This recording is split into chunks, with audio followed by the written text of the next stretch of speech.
Have you ever just looked around and felt like something's a little off? Like the movies, the music, pretty much everything we consume feels less like it's trying to say something important and more like it's just trying to sell us something. Well, today, we're going to dive into a pretty sharp critique of our modern world, and we're going to do it through a Stoic lens to see if there's a path out of all this noise. This right here, this is the core of it all.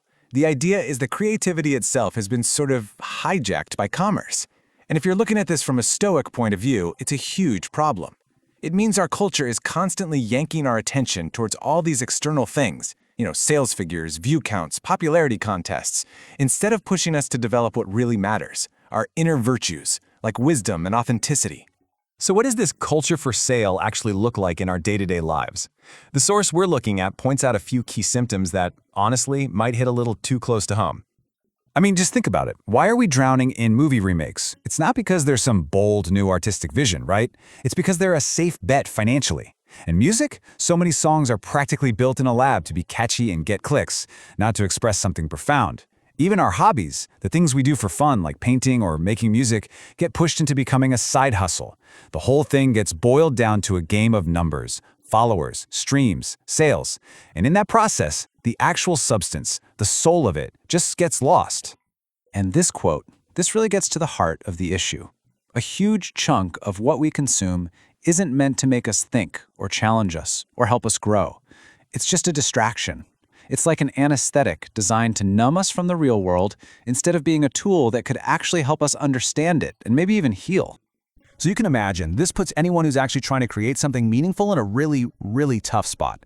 The source describes it as a crossroads, a choice between two completely different paths. And it's a choice that really echoes a classic Stoic dilemma. Okay, so here's the choice, laid out plain and simple. On one path, you can chase popularity. You can make stuff that's designed to get clicks and likes, appealing to the biggest possible audience. You essentially become part of this system. Or there's the other path.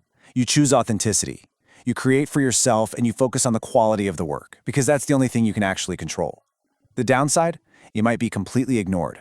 You risk obscurity, and you might find yourself pretty lonely. So what does choosing that second path, that path of authenticity, really look like? What does that risk of obscurity actually mean in the real world? Well, take a look at this number. 500. That's it. One of the most influential thinkers in modern history sold about 500 books while he was alive. As the source points out, that's barely enough to pay an electricity bill today. It's a pretty stark reminder that truly profound work, well, it's often way ahead of its time. It doesn't always get the applause it deserves right away. All right, so if this is the world we're living in, how are we supposed to navigate it? The source lays out a kind of roadmap for a mental journey, a complete transformation in how we see things, and it's broken down into 3 stages. Now, it's super important to understand that these stages aren't about how old you are. It's about your mental development. It all starts with ignorance. This is our default setting, and it has nothing to do with your education level. It's just accepting the world at face value. From there, you might move to the really crucial stage, the awakening. And if you make it through that, you can reach the final stage, illumination. This second stage, the awakening, is the toughest part of the whole journey. This is when you start to see the cracks in everything. You realize the news might not be telling the whole story, that your job might be kind of meaningless, that the whole cultural dream you've been sold is, well, a lie. And it's painful because it often means you have to stand alone. You start walking a path that most people don't even see, let alone want to walk. And that's the thing about it. The awakening is a one-way street. Once you see the system for what it is, once you see the strings being pulled, you can't unsee it. You can't just go back to believing the hype. You're forced to start thinking for yourself, even if it's the harder thing to do. Okay, so after that difficult journey, where does this path actually lead? What does that final stage, illumination, even look like? To get a real picture of that, the source points us toward the ancient Stoics. They gave us some incredible examples of what this kind of inner peace and wisdom looks like in action. To really truly understand this, we have to talk about one of the most powerful stories in all of philosophy. It's about a man named Epictetus. He was a brilliant Stoic philosopher. But here's the thing, he was also a slave in ancient Rome. He lived under the most brutal, oppressive conditions you can imagine. So the story goes that one day his master, just in a fit of rage, starts brutally twisting his leg. Just pure mindless violence. But Epictetus doesn't scream, he doesn't cry, he doesn't beg. He just observes the reality of the situation, the simple physics of it, and says, calmly, if you keep doing that, it will break. His master, though, was just consumed by his own anger, his own out-of-control passions. He didn't listen, he just twisted harder and harder until the bones snapped. He crippled Epictetus for the rest of his life. And this is the most incredible part. Even after this horrific, life-altering act of violence, Epictetus responds with no anger, no hatred, no complaint. He just states the logical outcome. I told you it would break. His inner peace was completely untouchable because he had mastered the difference between what he could control and what he couldn't. And that is why this story is so important. Epictetus didn't just write about philosophy in a book, he lived it. In a moment of absolute agony and injustice, he showed the incredible power of a mind that has found its own inner order. His tranquility didn't depend on his circumstances at all. And that brings us right back to the central challenge for all of us. Our culture is constantly offering us anesthesia, endless distractions to keep us from feeling the discomfort of that awakening. The path of philosophy, of real wisdom, is the cure. But it takes guts. It takes courage to face reality, to feel the pain, and to walk that path for yourself. So the only question left is, are you willing to try? Welcome back to the Deep Dive. I am so glad you're here with us today because we're doing something that, quite frankly, I wasn't sure was going to work. Yeah, this one's a little different. It is. Usually when we pull a stack of research for a deep dive, we're looking at, a new book release, a series of dense academic articles, maybe a technical white paper on AI or something. Right. Standard fare. We're usually synthesizing polished, published works, things that have been through an editor. Exactly. But today, our source material it's completely different. We've been analyzing a raw recording, a transcript of a one-on-one coaching session. On paper, if you just look at the file name, it's a poker lesson. It's a strategy session between a coach and a player. But in reality, it's one of the most bizarre, fascinating, and, oddly profound collisions of worlds I've ever seen. It really is. It's a total fly-on-the-wall experience. Yeah. On one side of the call, you have a guy named Norman. He's a high-level poker instructor. Very technical. Super technical, very numbers-driven, focused on what they call GTO, game theory, optimal strategy. He's all about the math. And then on the other side, you have his student. And this is not like some 20-year-old math whiz trying to make a quick buck online. No, and that's the hook. That's why we're here. The student is a published author. He's a philosopher. A philosopher. Yeah. He writes about Stoicism, the decline of Western culture, the way of the samurai. I mean, this is a guy who seems like he should be in a dusty library in Vienna in the 19th century, smoking a pipe and reading Goethe. Not grinding micro-stakes poker tournaments on a laptop. Exactly. It's the ultimate odd couple. And that's why we're diving into this today, because if you listen closely to the session, you realize they aren't just talking about when to bet or when to fold. No, not at all. They're talking about how to exist in the world. They shift from discussing Friedrich Nietzsche to calculating card combinations without missing a beat. It's seamless. It's a complete fusion, isn't it?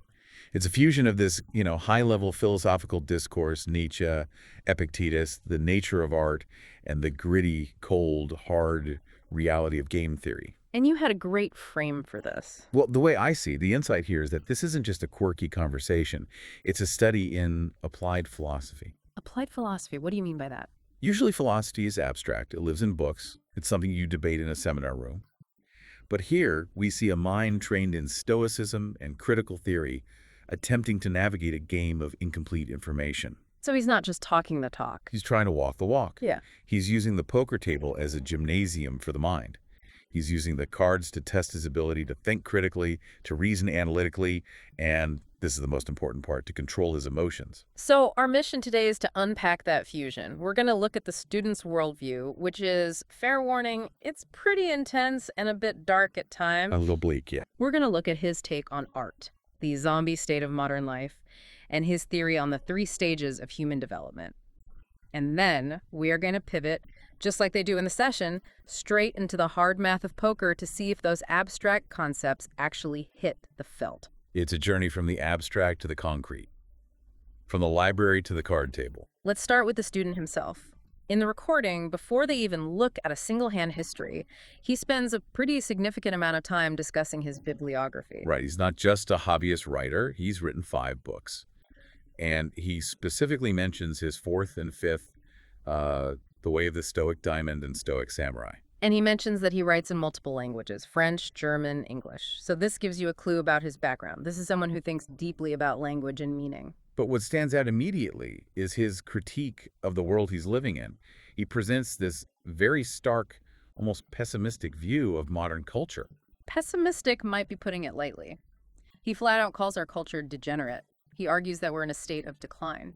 And his main evidence for this isn't, economics or politics, at least not at first. It's art. He says art has become a commodity. This is a crucial distinction he makes, and I think it's the foundation of his entire worldview.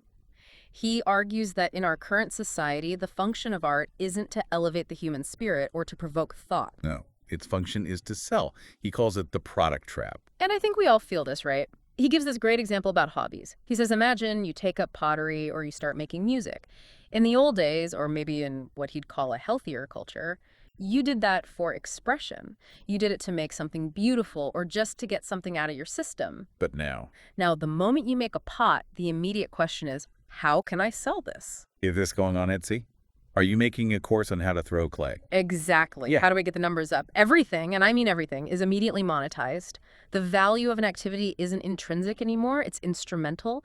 It's only valuable if it generates revenue or engagement. He talks about musicians who don't focus on what they want to express, but on how to get the listening numbers. It becomes a business algorithm rather than a creative act. Right. The data shows people skip at the 30-second mark, so we need a hook before then. And he says this just leads to a boring world. Because if you're chasing numbers, if you're chasing engagement, you have to appeal to the widest possible audience. The lowest common denominator. It's a classic critique of mass culture, but he articulates it so sharply. To get the clicks, to get the likes, you can't offer complex, nuanced thoughts. You have to trigger primal instincts. Right. You have to make people angry or make them laugh or arouse them. You're basically hacking the lizard brain rather than engaging the intellect. It's the TikTokification of culture. And he actually challenges the instructor, Norman, on this. He says, look, if you want to be popular, you have to lie. You have to tell people what they want to hear. You have to flatter them. But if you tell the truth, or at least the truth as you see it, you have to accept that you might be an author that nobody reads. He uses such a powerful historical example to back this up. Friedrich Nietzsche. This stat just, it blew my mind. It's a staggering reality check. I mean, Nietzsche is a giant. Thus spoke Zarathustra, Beyond Good and Evil. These are books that define the 20th century. Absolutely foundational. But the student notes that during Nietzsche's entire lifetime, he only sold about 500 books. 500 total. I mean, there are teenagers doing dance trends in their bedroom right now who get more views in 10 seconds than Nietzsche had readers in his entire life. And that's the student's whole point. Quality does not equal popularity. In fact, in a degenerate culture, quality might actually be inversely correlated with popularity. He says something like, I couldn't pay my electricity bill with 500 sales. But he uses that to steel himself. He says you have to be willing to be the madman in the street that nobody listens to if it means maintaining your integrity. There's this other distinction he draws between anesthesia and healing. I loved this part. Yeah, that was great. He says, modern entertainment is just anesthesia. It's background noise. It's something to help us escape reality. But true art should be healing. And healing isn't always pleasant. I mean, think about setting a broken bone or cleaning a deep wound. It hurts. Healing involves probing the trauma. Anesthesia just numbs you. And he argues that we are a society addicted to numbing ourselves because we don't want to face the reality of our condition. We binge watch series, we scroll through feeds, all to avoid the silence where the actual healing might happen. Speaking of the reality of our condition, he does go into some pretty controversial territory regarding social movements. He does. And I want to be very clear, as we always are on the deep dive. We are just reporting on the content of the source material. We are not taking sides, but we do need to unpack his argument about what he calls the perversion of liberation. Right. This is a very specific philosophical take he has. He argues that the historical dream of liberation, think of the old movies or historical epics where the hero fights the oppressor to set the people free. He thinks that dream has been corrupted. He says the new dream isn't to break the system. It's to join the gang. Exactly. Join the oppressing gang. He suggests that what we see now as rebellion or activism And he does mention things like interactions in universities or certain aspects of social movements like Black Lives Matter. He views them with deep skepticism. Right. And again, just reporting his view, he argues that many people don't actually want to change the status quo or end oppression. They just want to become the new oppressors, or at least secure a comfortable spot within the oppressing structure. He calls it being spiritually dead. He thinks we've lacked the courage to actually change things, so we just fight over who gets to hold the whip. It's a bleak view, for sure. Very bleak. But it sets the stage for why he is so focused on individual philosophy. If society is broken, if the culture is degenerate, well, the only thing you can really fix is your own mind. Which leads us perfectly into his 3 stages of life. Yeah, this is the new treaty. He mentions he's writing for his 6th book. And he clarifies immediately, these aren't biological stages. This isn't childhood, adulthood, old age. These are mental states. You could be 80 and still be in stage 1. Okay, let's walk through them. Stage 1, ignorance. Or, maybe a gentler word is innocence. And the key takeaway here, and he really hammers this home, is that a PhD doesn't save you from stage 1. No, he is very adamant about that. You can have a high IQ, you can have advanced degrees, you can be a CEO, and still be in the stage of ignorance. So what does he mean by ignorance? Ignorance, in this context, means you accept the world as it is presented to you. You believe the narrative, you believe that if you follow the rules, get the good job, buy the stuff, you'll be happy, you trust the institutions. It's the blue pill existence from the Matrix. It's comfortable, it makes sense, it's a coherent story. Until it isn't. And that's when you enter stage 2. And this is where it gets cinematic. He calls this the awakening, but Norman, the poker coach, throws in a great metaphor, calls it zombie time. Zombie time! I laughed when he said that, but it fits his description so perfectly. It does. The zombie stage is that transitional period where you realize the structures you believed in school, corporate jobs, the news are largely illusions, or, as the student puts it, lies. You realize you're just a cog in a machine. He uses the Star Wars comparison. Yeah. You realize you're just a stormtrooper.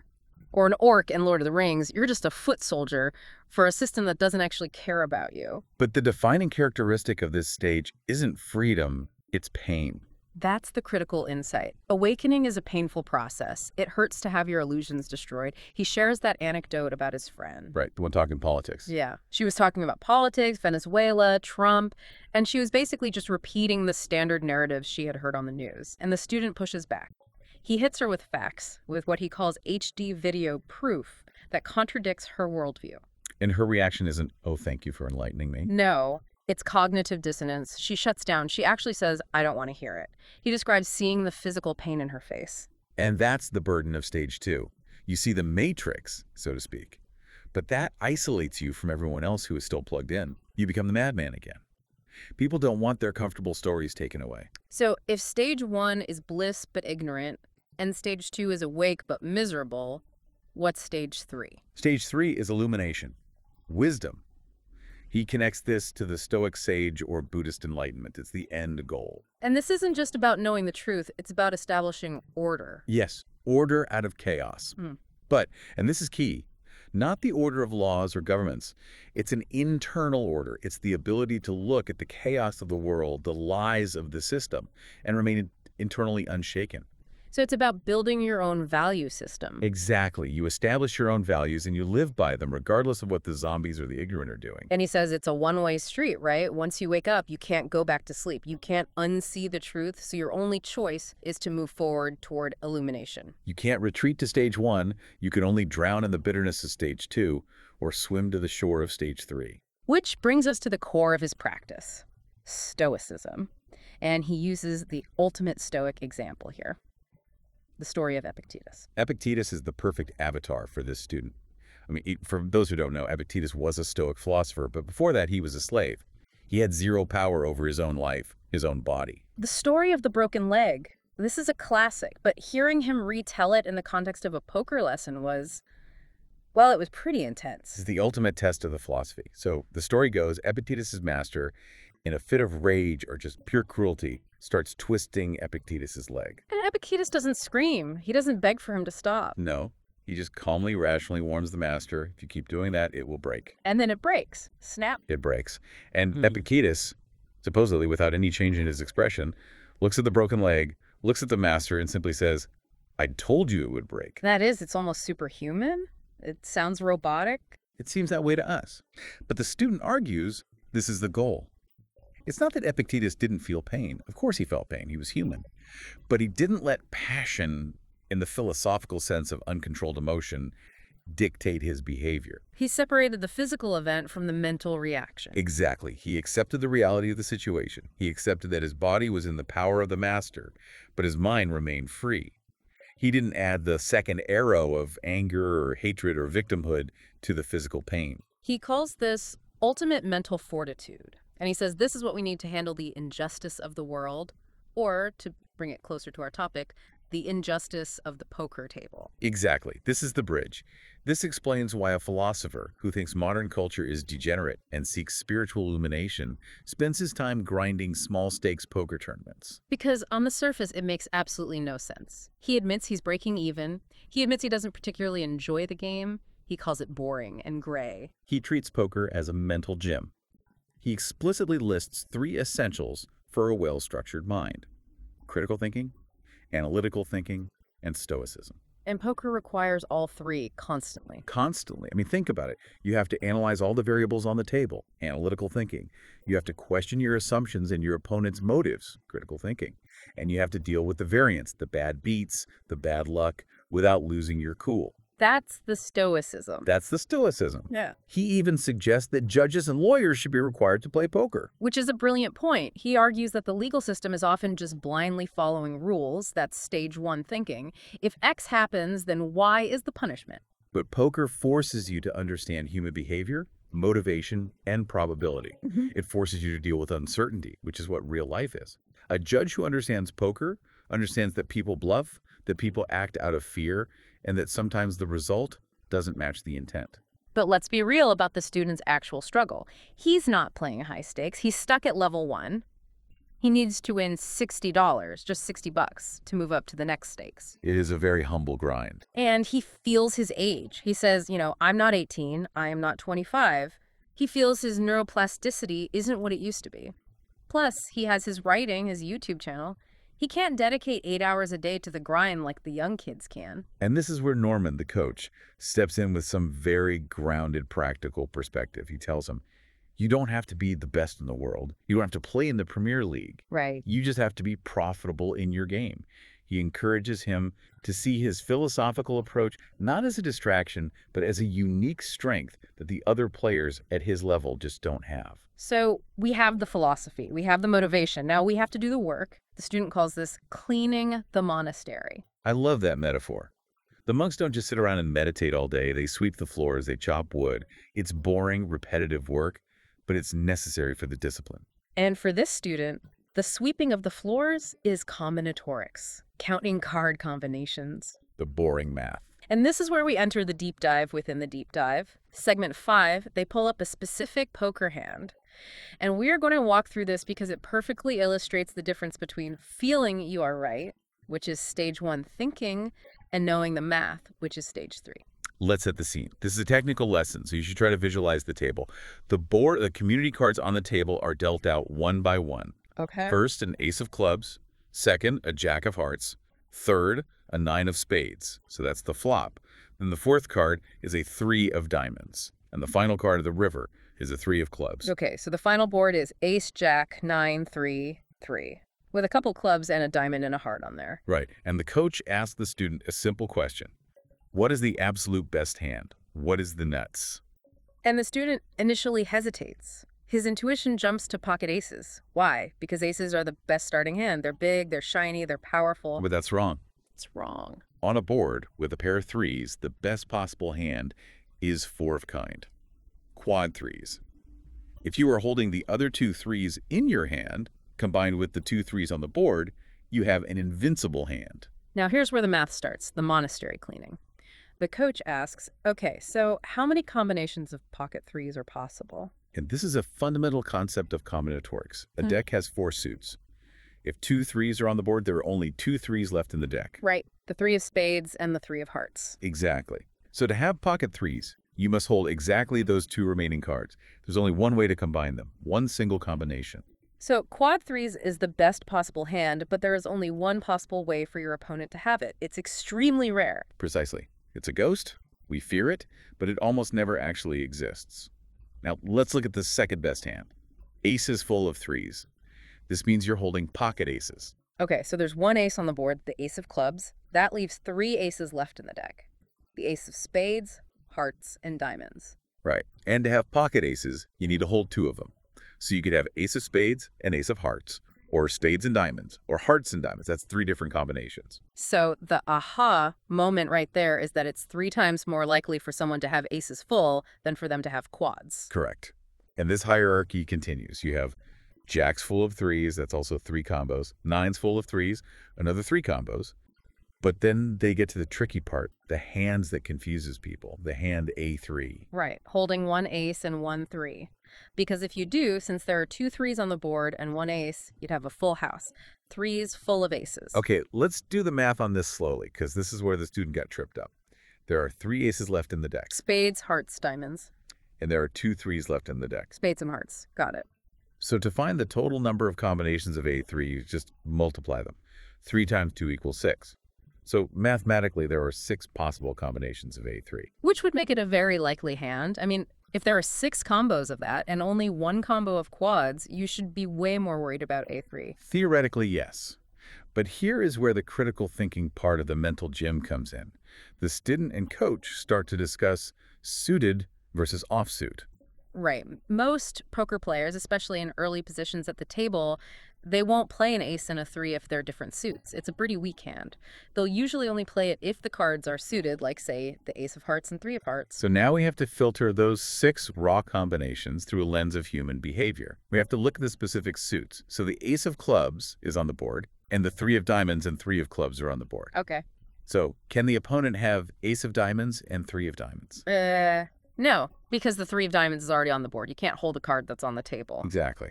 Can they have ace of clubs and 3 of clubs? No, both of those are on the board. Right. So when they map it out, they realize that of the possible suited combinations, the only 2 that are actually available are ace of spades, 3 of spades, and ace of hearts, 3 of hearts. So even though the raw math says 6 combos, the applied logic, the critical thinking, reduces the likely number down to just 2. Exactly. It's a huge filter. Now, compare that to a much weaker hand, like 2 pair. Let's say your opponent has ace jack. Okay. So there are 3 aces left in the deck and 3 jacks left in the deck. 3 times 3 is 9. There are 9 combinations of ace jack, and players play ace jack all the time, suited or not. It's a premium hand. That is a huge difference. You've got 1 combo of quads, maybe 2 realistic combos of that A3 full house, but 9 combos of just ace jack. And this is the lesson the coach drills into him. The student was trying to use shortcuts. He was thinking, well, a full house is a stronger hand, so I should be more worried about it. But the math shows that the weaker hand, 2 pair, is vastly more probable. Like 9 times more probable than the absolute nuts. The student admits this is boring. He says counting cards isn't philosophical. He literally says it's like cleaning a toilet. But the coach corrects him. This is the philosophy. This is the practice. You cannot rely on lazy intuition.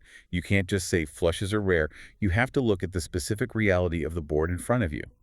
On this board, because of the specific cards, the blockers, certain strong hands become almost impossible, while other weaker-looking hands become very, very likely. There was a great moment where the student tries to guess the 2-pair hierarchy. He guesses that king-king would be a strong 2-pair. Right, and the coach has to gently correct him. If the board is AJ933, holding king gives you 2 pair, yes, kings and 3s, Right. but holding ace deuce gives you aces and 3s. And aces are higher than kings. Right, so even a weak ace beats a strong king in this specific spot. It just shows how easy it is to have these mental blind spots. We think kings are good, but in the context of this specific board, they're losing to almost any hand with an ace in it. It demands constant act of awareness. You can't autopilot. And that goes right back to the zombie concept. A zombie plays his cards based on how good they look in his hand. An awakened player calculates exactly how they interact with a specific texture of the board. So we've gone from Nietzsche to counting combos of Jack-3 offsuit.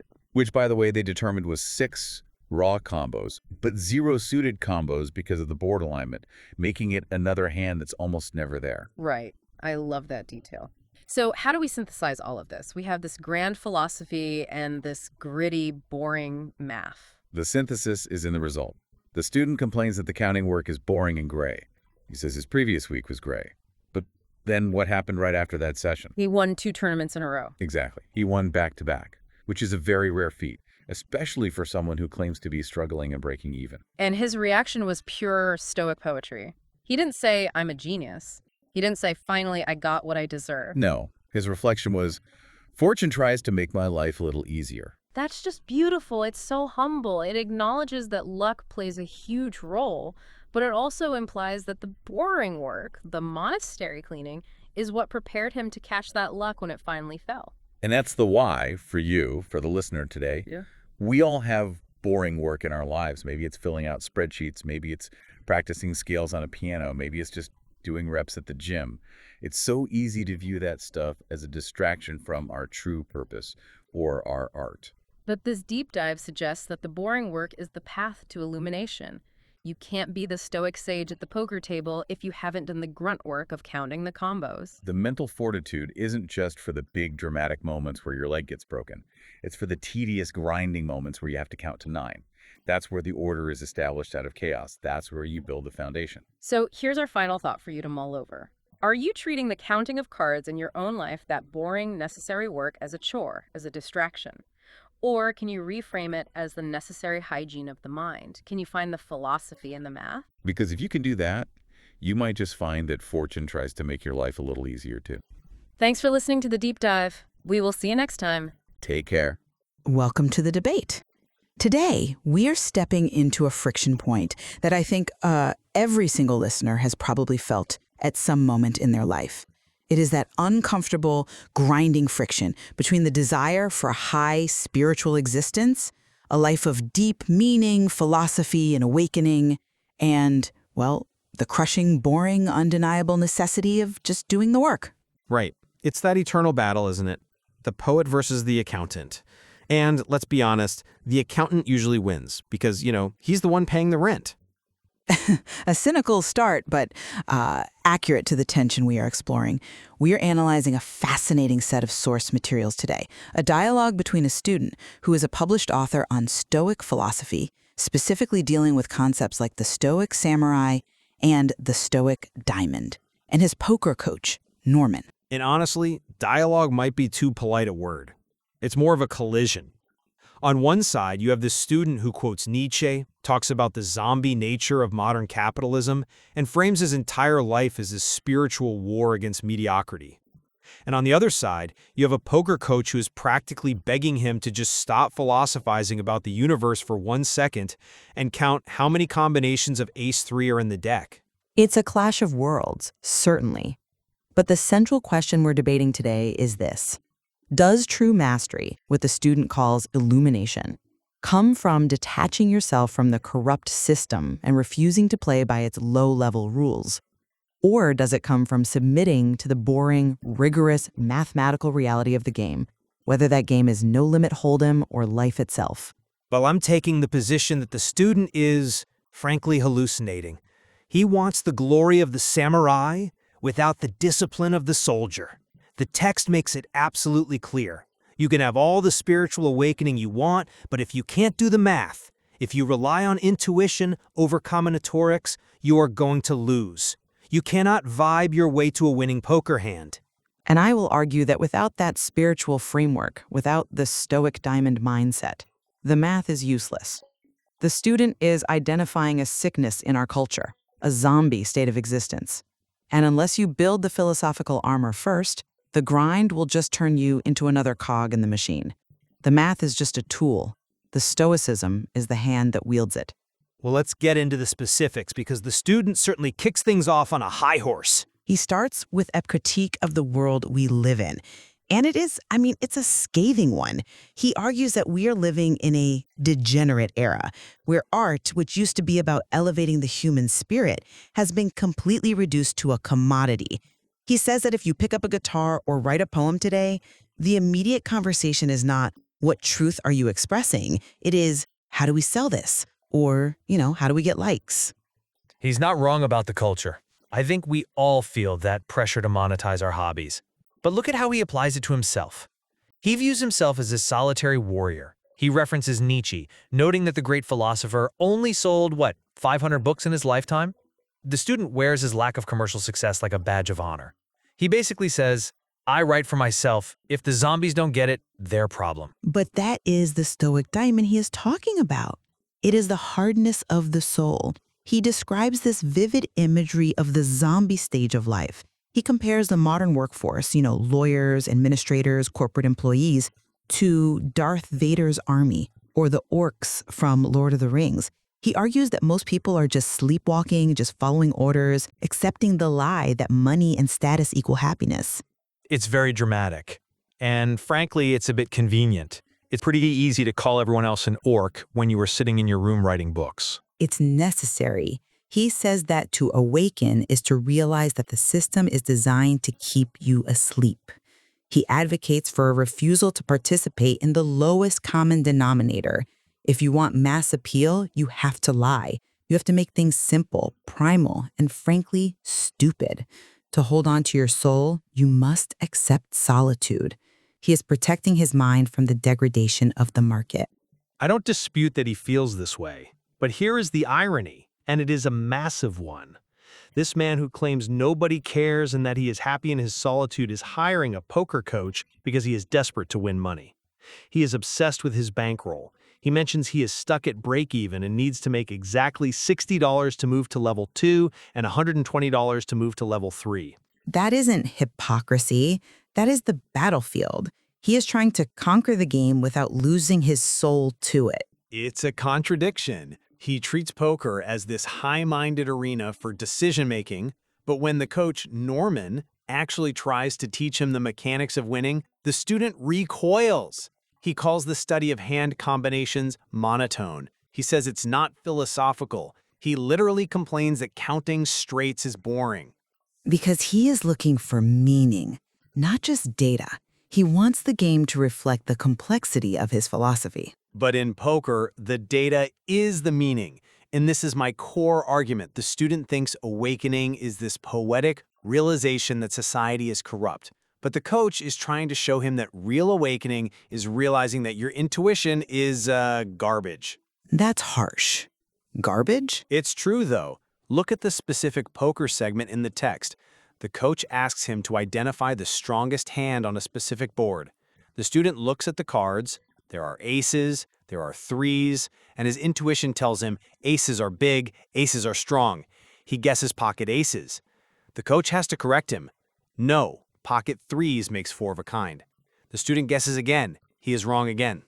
You are focusing on a technical error. Everyone makes mistakes when they are learning. I am focusing on the pain of awakening. The student talks about how painful it is to wake up from the zombie life. But the text shows that the actual pain he is avoiding is the pain of being wrong about the math. He wants to be a Stoic master, but he can't even identify that a full house of jacks over threes beats a full house of threes over aces. That isn't a zombie problem. That is a laziness problem. I think you are stripping away the context of his struggle. Let's look at the 3 stages of life he outlines, because this explains why he resists the math. It's not laziness, it's a conflict of worldviews. He outlines ignorance, awakening, and illumination. Walk us through those because I think they are crucial to understanding his mindset. Okay, so ignorance is childhood, or the zombie state. You believe the school system, you believe the news, you believe that if you follow the rules, you'll be happy. Then comes awakening. This is the shatter. He describes talking to a friend about politics, specifically Venezuela and Trump, and watching her face physically crumble as he dismantles her worldview. He says, I can see in her face the moment where something in her breaks. It is a powerful observation. He frames awakening as the shedding of propaganda. Exactly. It hurts. You realize you've been lied to, and this leads to the 3rd stage, illumination. This is the Stoic phase. It's the wisdom to accept the harsh reality without flinching. He says, it will hurt your feelings. You will have to accept walking on a path nobody else wants to walk. My argument is that without this capacity for pain, this ability to stand alone, you cannot be a poker player. You will quit the moment you go on a losing streak. I agree that resilience is key. But let's apply his own logic to the poker table. He says, awakening is seeing the truth. Well, in the source material, the coach is trying to show him the mathematical truth, and the student is the one acting like the friend who doesn't want to hear it. How so? The coach introduces the concept of combinatorics. Now, let's break this down for our listeners because it gets a little technical, but it's vital. Combinatorics is basically just counting how many ways a specific hand can exist. It's not magic, it's just counting. It sounds dry. It is dry. That's the whole point. The coach points out that on a specific board, there are only 2 combinations of ace-3 suited left in the deck. Why? Because there are only 4 suits in a deck. If 2 of the 3s are already on the board, that limits the options drastically. But there might be, say, 4 or 6 combinations of ace-3 offsuit. And the student finds this incredibly tedious. Because he thinks it's beneath him. He wants to debate philosophy. But the coach proves that the edge, the victory, lives in those tiny numbers. If you know there are only 2 combos of the winning hand, you can bluff. If you just feel like you should bet, you are gambling. The student says, counting cards is not philosophical. That is a defense mechanism. He is refusing to awaken to the math because the math is boring. I'm not convinced that it's just laziness. I think he is resisting the dehumanization of the game. He mentions that we seek anesthesia and not healing. He looks at the billionaires and the sports numbers guys and sees them as spiritually dead. They treat life as a spreadsheet. He is fighting to keep the human element, the soul, in the equation. But the text gives us a direct counterexample to that fear. The student admits that after a previous lesson, one he found incredibly boring, gray, and repetitive, he went out and won 2 tournaments back-to-back. He did. He won. He says, it's quite infrequent to win 2 tournaments, just one after the next. So the boring spreadsheet work directly led to the success he craves. He wants to move to level 2? The spreadsheet is the ladder. Ah, but look at how he frames that victory. He doesn't attribute it to the math alone. He attributes it to the stoic endurance of the boredom. That is a crucial distinction. The math was the tool, but Stoicism was the hand holding the tool.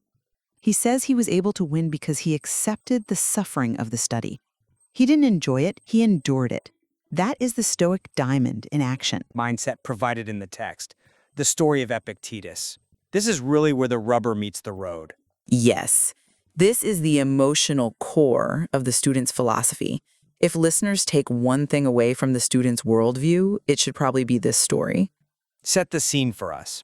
It's a brutal story from antiquity. Epictetus was a slave. His master was a cruel man who decided to twist Epictetus's leg to punish him. Epictetus didn't scream, didn't beg, didn't cry. He simply looked at the master and said, calmly, if you keep doing that, the leg will break. The master kept twisting, the leg snapped. Epictetus didn't rage. He just said, I told you it would break. It is a terrifying level of self-control. It is the peak of human rationality. It is the absolute triumph of the mind over the body in emotions. The student argues that this is the goal, to look at the master, whether that is the poker game, the market, or the corrupt society, and simply acknowledge reality without losing your cool. You twisted, it broke. If you can apply that to poker, you are invincible. You don't tilt when you lose your money. You don't despair when your book doesn't sell. You just say the market is degenerate and you keep working. I grant you, that is a superpower. If you can actually do that, you are formidable. But here is the problem I have with the student's application of it. If you apply the Epictetus strategy to the technical side of poker without the knowledge, you are just a calm loser. Explain what you mean by that. Let's go back to the board texture analysis in the text. The coach is grilling him on full houses. He asks the student to identify the weakest full house possible on the board. The student guesses Jack 3. The coach says no. The student guesses again. The coach has to walk him through it. Jack 3 has 6 combinations. Pocket 3s has 1 combination. You're back to the math again. Because the math dictates the reality. Imagine Epictetus playing this hand. He is calm, he is detached. But if Epictetus doesn't know that 3 of a kind beats 2 pair, or if he doesn't know that there is only 1 combination of pocket 3s, he is going to lose his chips. He will look at the dealer, his leg will break, metaphorically, and he will say, "I told you it would break," but he will be broke. You are painting a picture of a broke Stoic. That is exactly what the student is right now. He is level 1. He is break even. He has all the philosophy of a grandmaster and the bankroll of a novice. The coach is trying to tell him, Epictetus didn't have to calculate pot odds, but you do. The beauty the student seeks shouldn't just be in the story of the slave, it should be in the symmetry of the math. But the student does find beauty, just not where the coach wants him to. He argues that out of chaos, you will make emerge order. That is his definition of both poker and life. But he fails to create that order. He admits, I made a lot of mistakes. It's too fast, too confusing. Because the zombie world suppresses critical thinking. The student makes a profound point here that we shouldn't gloss over. He says, every judge and every lawyer should be a good poker player. Why? Because poker forces you to examine facts rather than just believe what you are told. He's arguing that the system, schools, administration, trains us to be passive.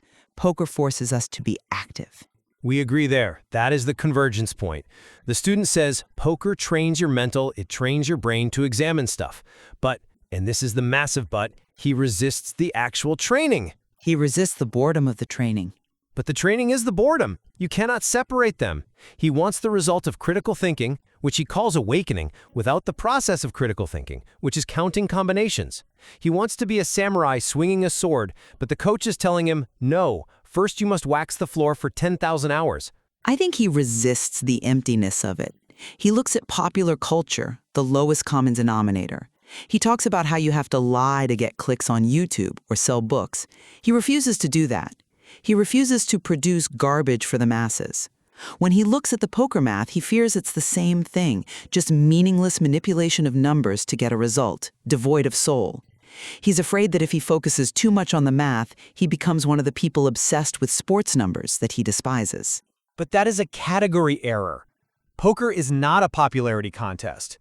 The deck of cards doesn't care if you were selling out. The deck of cards obeys the laws of probability. The coach points out a fascinating detail about suiting that I think is poetic in its own way. Go on. He asks, how many combinations of Jack 3 are suited? The answer is 2, in the specific context provided. How many combinations of pocket threes? 1. The coach is showing him that there is a rigid, objective truth underneath the chaos. If you refuse to learn that truth because you think it's soulless, you aren't being a Stoic, you are being arrogant. You are assuming your feeling about the hand is superior to the mathematical reality of the universe. Arrogant or protective? He says, once you awake, you don't go back. He is protecting his awakening. He knows that if he starts caring too much about the money or the game, he slides back into being a zombie. He is trying to walk a tightrope, operate in the world of money, poker, without becoming of the world of money. And I am saying he is falling off the tightrope because he refuses to look at his feet. The coach gives him the ultimate advice near the end. He says the end goal isn't just winning, it is perfectly ordering all the hand strengths on all the boards. It is about clarity. Yes. And the student responds by wishing for the Stoic ideal of unshakable tranquility. They are actually talking about the same thing. They are. But the path to get there is different. The student thinks the path is reading Epictetus. The coach thinks the path is realizing that Ace-King produces 16 combinations while Pocket Kings produces only 6. You really love that specific stat. It's irrefutable. It's the anchor. The student's friend rejected his political awakening because it hurt her feelings. The student is rejecting the poker awakening because it bores his mind. It's the same rejection. The painful process he talks about must include the pain of boredom. If you can't handle the boredom of counting suits, you can't handle the truth of the game. I think the coach bridges this gap beautifully at the end. He validates the struggle. He says it doesn't have to be joyful. Sometimes it's good to do hard and difficult stuff you don't like to do. He doesn't tell the student to love the math. He tells him to do it because it's hard. Exactly. He reframes the math as a Stoic exercise. And that is the key. The boring work is the Epictetus leg-breaking moment. The The student thought Stoicism was high-minded philosophy. The coach shows him that Stoicism is actually sitting in a chair, staring at a spreadsheet of hand ranges and not screaming. I told you the spreadsheet would be boring. Exactly. So we have this triad proposed by the text: critical thinking, analytical thinking, and Stoicism. The student argues you need all three to survive the zombie world. And the text reveals that while the student has the Stoicism, which is the resolve, and the critical thinking, seeing the lies of society, he is severely lacking that middle pillar, analytical thinking. But without the Stoicism, he wouldn't even be at the table.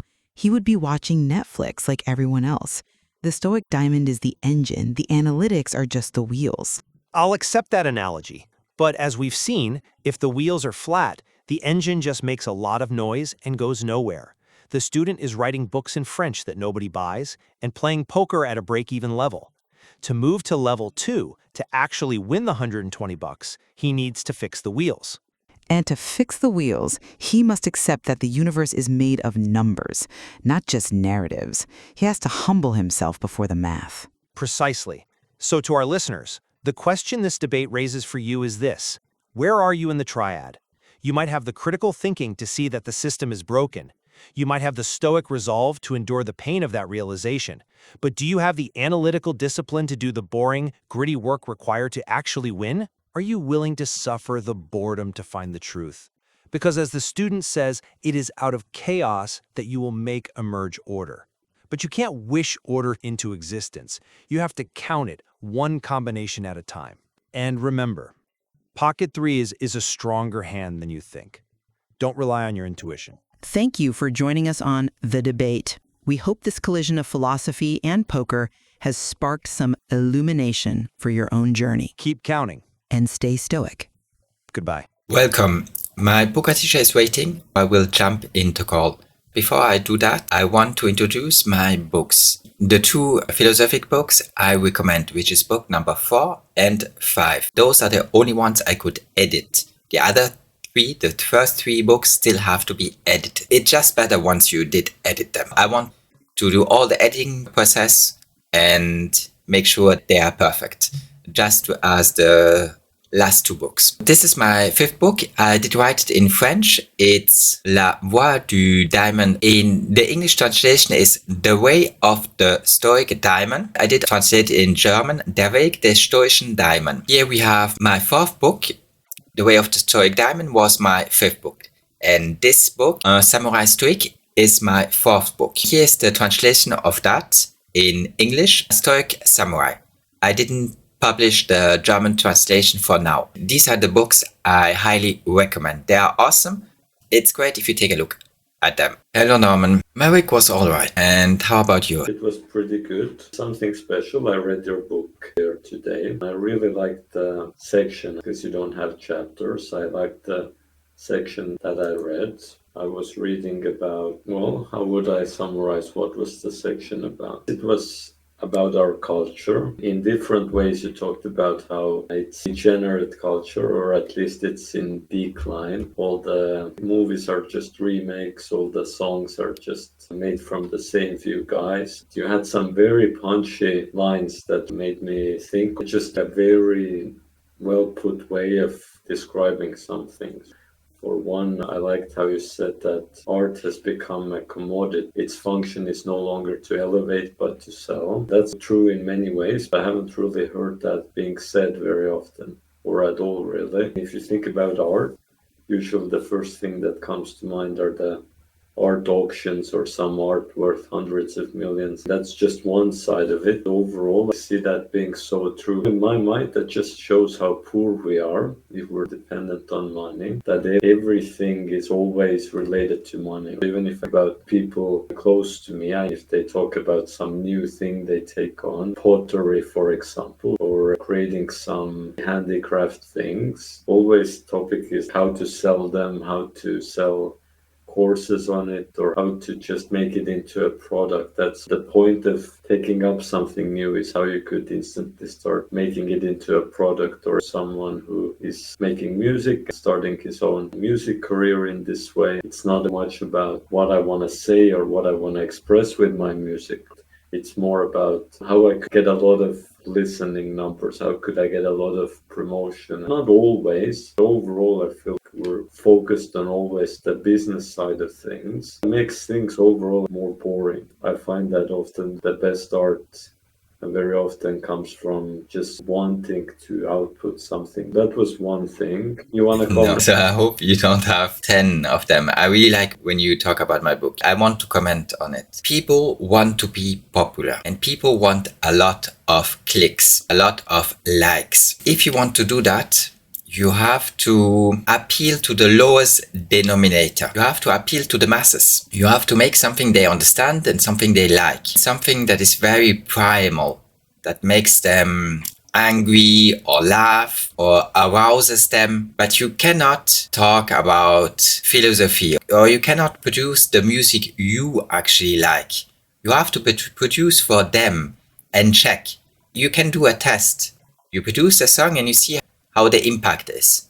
And if the impact is not good, well then you try something else until you finally get the views and the likes. And then you do the same thing over and over. You hope people keep liking it and watching it. It has nothing to do with what you like or what you want to produce. You did find a niche. You figured out what the lowest denominator is, what people gonna watch. Well, the other side of that is if you don't do that, then you are an author that nobody reads.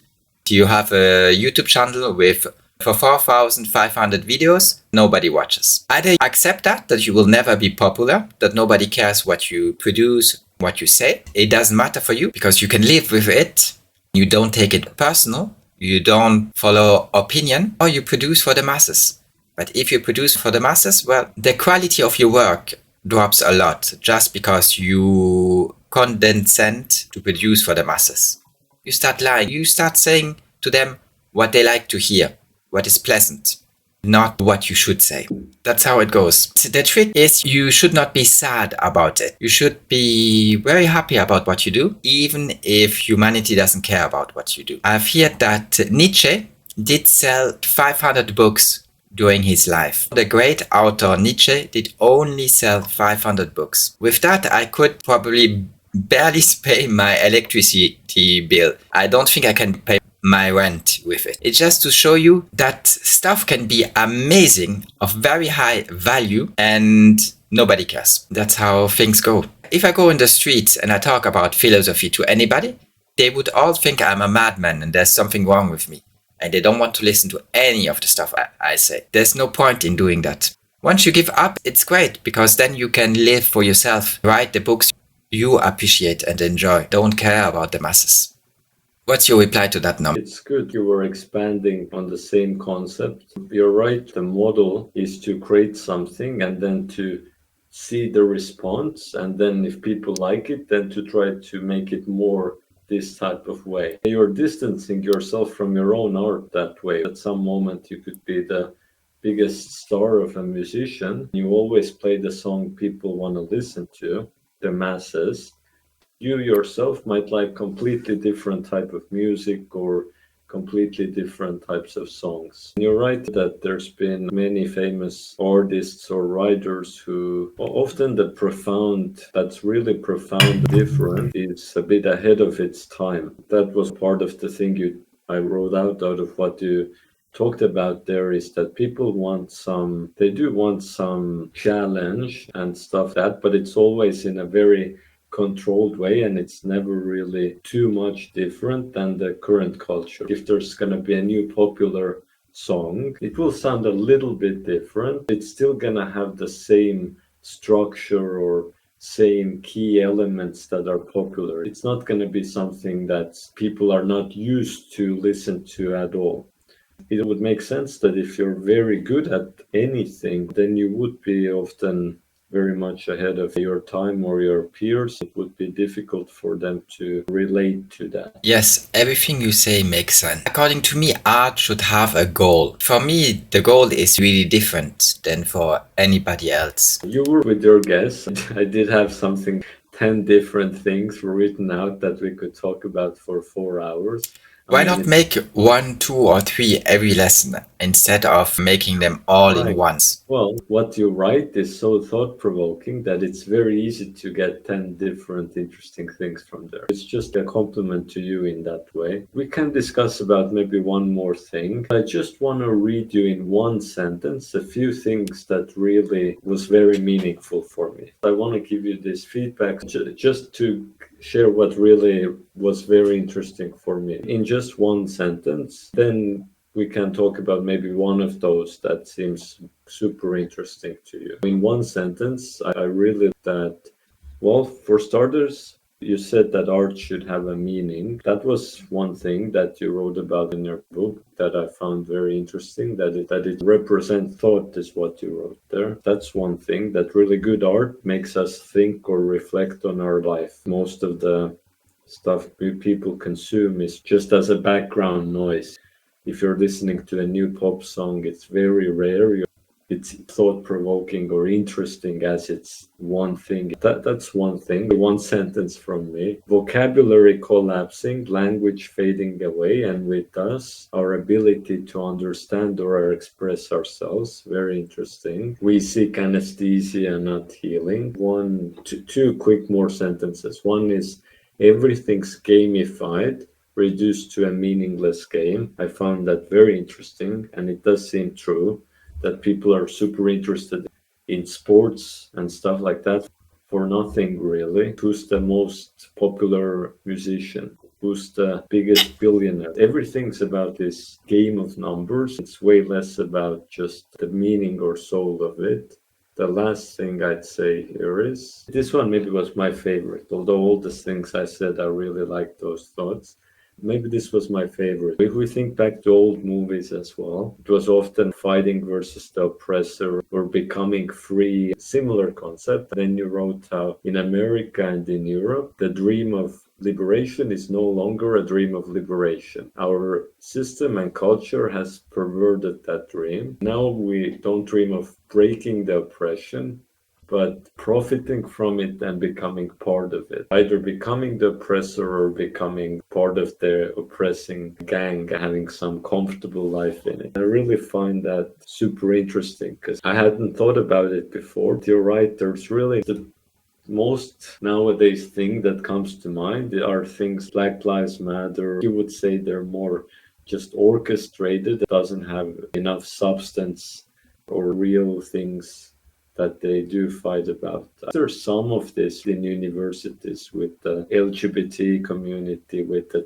trans activists. You're a big fan of all of that stuff, but that's the only thing that comes to my mind with something being fighting the system. There's very little of any other way, as it would seem at least. People are maybe accepting that it is how it is. People are always complaining about how it is. There's almost no talk about actually wanting or having the courage to even dream of changing something. That's very sad. Would mean that people are spiritually dead, essentially. Just accepted our fate as we're mentally, morally, absolutely broken, surrendered to how things are. If any of that to comment on, then... You said a lot of interesting things. I'm really proud of you that you're capable of understanding them so well and respond in the way you do. It makes me want to talk about the 3 stages of life, because I have written a new treatise, a new passage, as you say, in my 6th book about that, the 3 stages of life. I'm very proud about it. I'm sure that once you read it, you will find it very pleasant. It has, as you say, a lot of very punchy lines. Even for me, I'm impressed of how many punchy lines I did put into that passage. My question to you would be, before you read that passage, because it's my 6th book, you will only read it once I publish it. The good news is if I work a lot on it, it might be next year. If not, we will have to wait a little longer until I publish it. I need enough content to publish a book. What would you think are the 3 stages of life I'm talking about? I would guess you don't mean them literally. You have more of some philosophical stages there. I would still guess something with childhood or development in some way. Then maybe there would be something related to dying or getting older, sicker, maybe something like that. I'm not exactly sure. It could be different things that, or different ways you could have approached it. Tough to guess something. If I knew more, you'd probably write about some political or societal stuff there. I haven't really thought about how to connect the stages of life. Maybe I have an idea.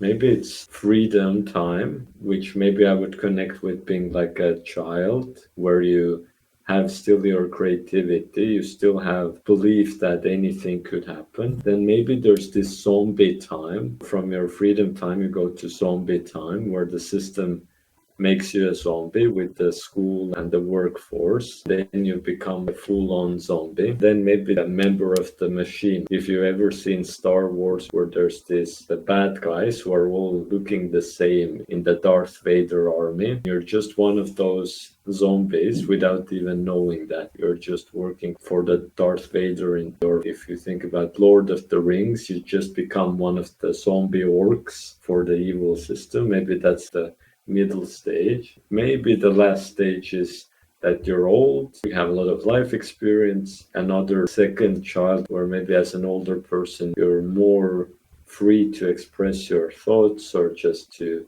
be a bit different because you're less worried about consequences of it. Well, just a guess. Still tell me what the actual answer is. Your second answer was better. I'm talking about your mental process, how you look at life, what we call Weltanschauung, the look you put on life. That's what it says in German. There are 3 stages in life. It is not related to age, in my opinion. The first stage is ignorance.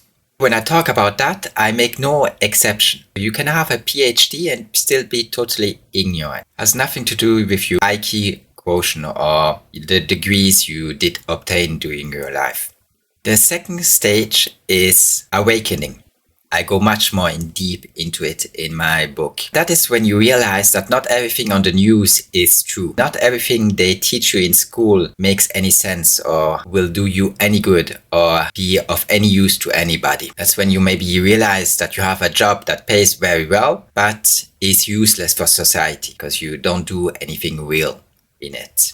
You're just a cog in the system. You do some administrative work. I guess something similar with the zombie stage. That's the zombie stage. It's correct. You could call it the zombie stage. It's correct. I give you a point on this one. This one you got it correct. Then what will be the final stage? Awakening, being awake. Didn't we just talk? Philosopher, the Stoic stage. The Stoic called it wisdom, being a wise man. The Buddhists call it illumination. From awakening, you get illuminated. That's the last stage you can reach. Reaching that stage is really difficult. I wouldn't say that I'm illuminated. I hope that one day I will be wise. I reach the highest level. That should be the goal of every man on earth. The important thing with these 3 stages is that it's a painful process. Awakening is a painful process. It will hurt your feelings. Your illusions will disappear. Won't strive for the same thing than everybody else, which means you will have to accept solitude, walking on a path nobody else wants to walk. It will be a painful process. You can see that in people. I have a friend, when she brings up political stuff, I start listening to what she thinks. For example, Trump invading Venezuela. I let her talk first, and then I answer most of the time. You say a lot of interesting stuff. It does mean that I'm hypocritical. If she says something true, point it out. Then I ask, would you like to hear my opinion? I ask politely that because I know that it will hurt her, that she doesn't actually want to hear it. Hurt her feelings. What I will have to tell her, it will hurt her feelings. She will have to realize how evil the system is we live in. I can easily prove it to her because nowadays you have everything in HD and it's easy to fact check what I'm talking about. And it makes a lot of sense. Then I give her my explanation. Sometimes it's hurtful. She tells me, I don't want to hear it, or let's talk about something else. Because she cannot reject it without being hypocritical and lying straight. I can see in her face the moment where something in her breaks. It hurts her, what I've just said, what I just explained to her. Awakening is a painful process. For me, at least, it would be for most people. It's the only thing that can give some sense to your life. Because if not, you're just somebody in a desert running around seeing oases appear, thinking you finally find some water when actually you're just running it in circles and nothing ever changes. The thing you're after, you never get it. To me, it's an important step. That's why I keep saying that there are 3 things in life you need. One is critical thinking, the other one is analytical thinking, the last one is being stoic. Those are the 3 things that are important. They don't teach them.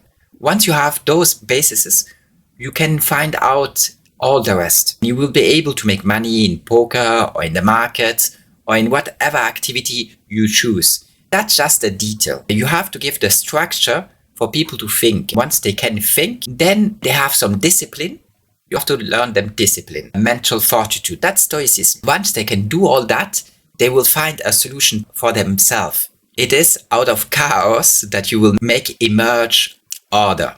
It has nothing to do with the order they impose on you, the order that is selected by the parliament, all those laws. It has nothing to do with that. It is order that you establish yourself, mainly in yourself. Once you manage to take care of your inner peace, then you establish that order around you. You cultivate it. Do you have any reply on that, Norman? Well, firstly, it's an interesting model, the ignorance. Maybe you could call it innocence, ignorance, innocence, then awakening, becoming awake. It makes me think it feels necessary, what you said, to seek this. It seems necessary because how else would you have meaning in your life? A lot of people just want to seek escape or escape the reality instead of finding the meaning of it. Something that it's a lot of choice on people, because you said it's quite painful to find out that things are not how you would them to be. It's way more comfortable to stay in the comfort zone. It's the same with learning something new or reading something as well, that often it's not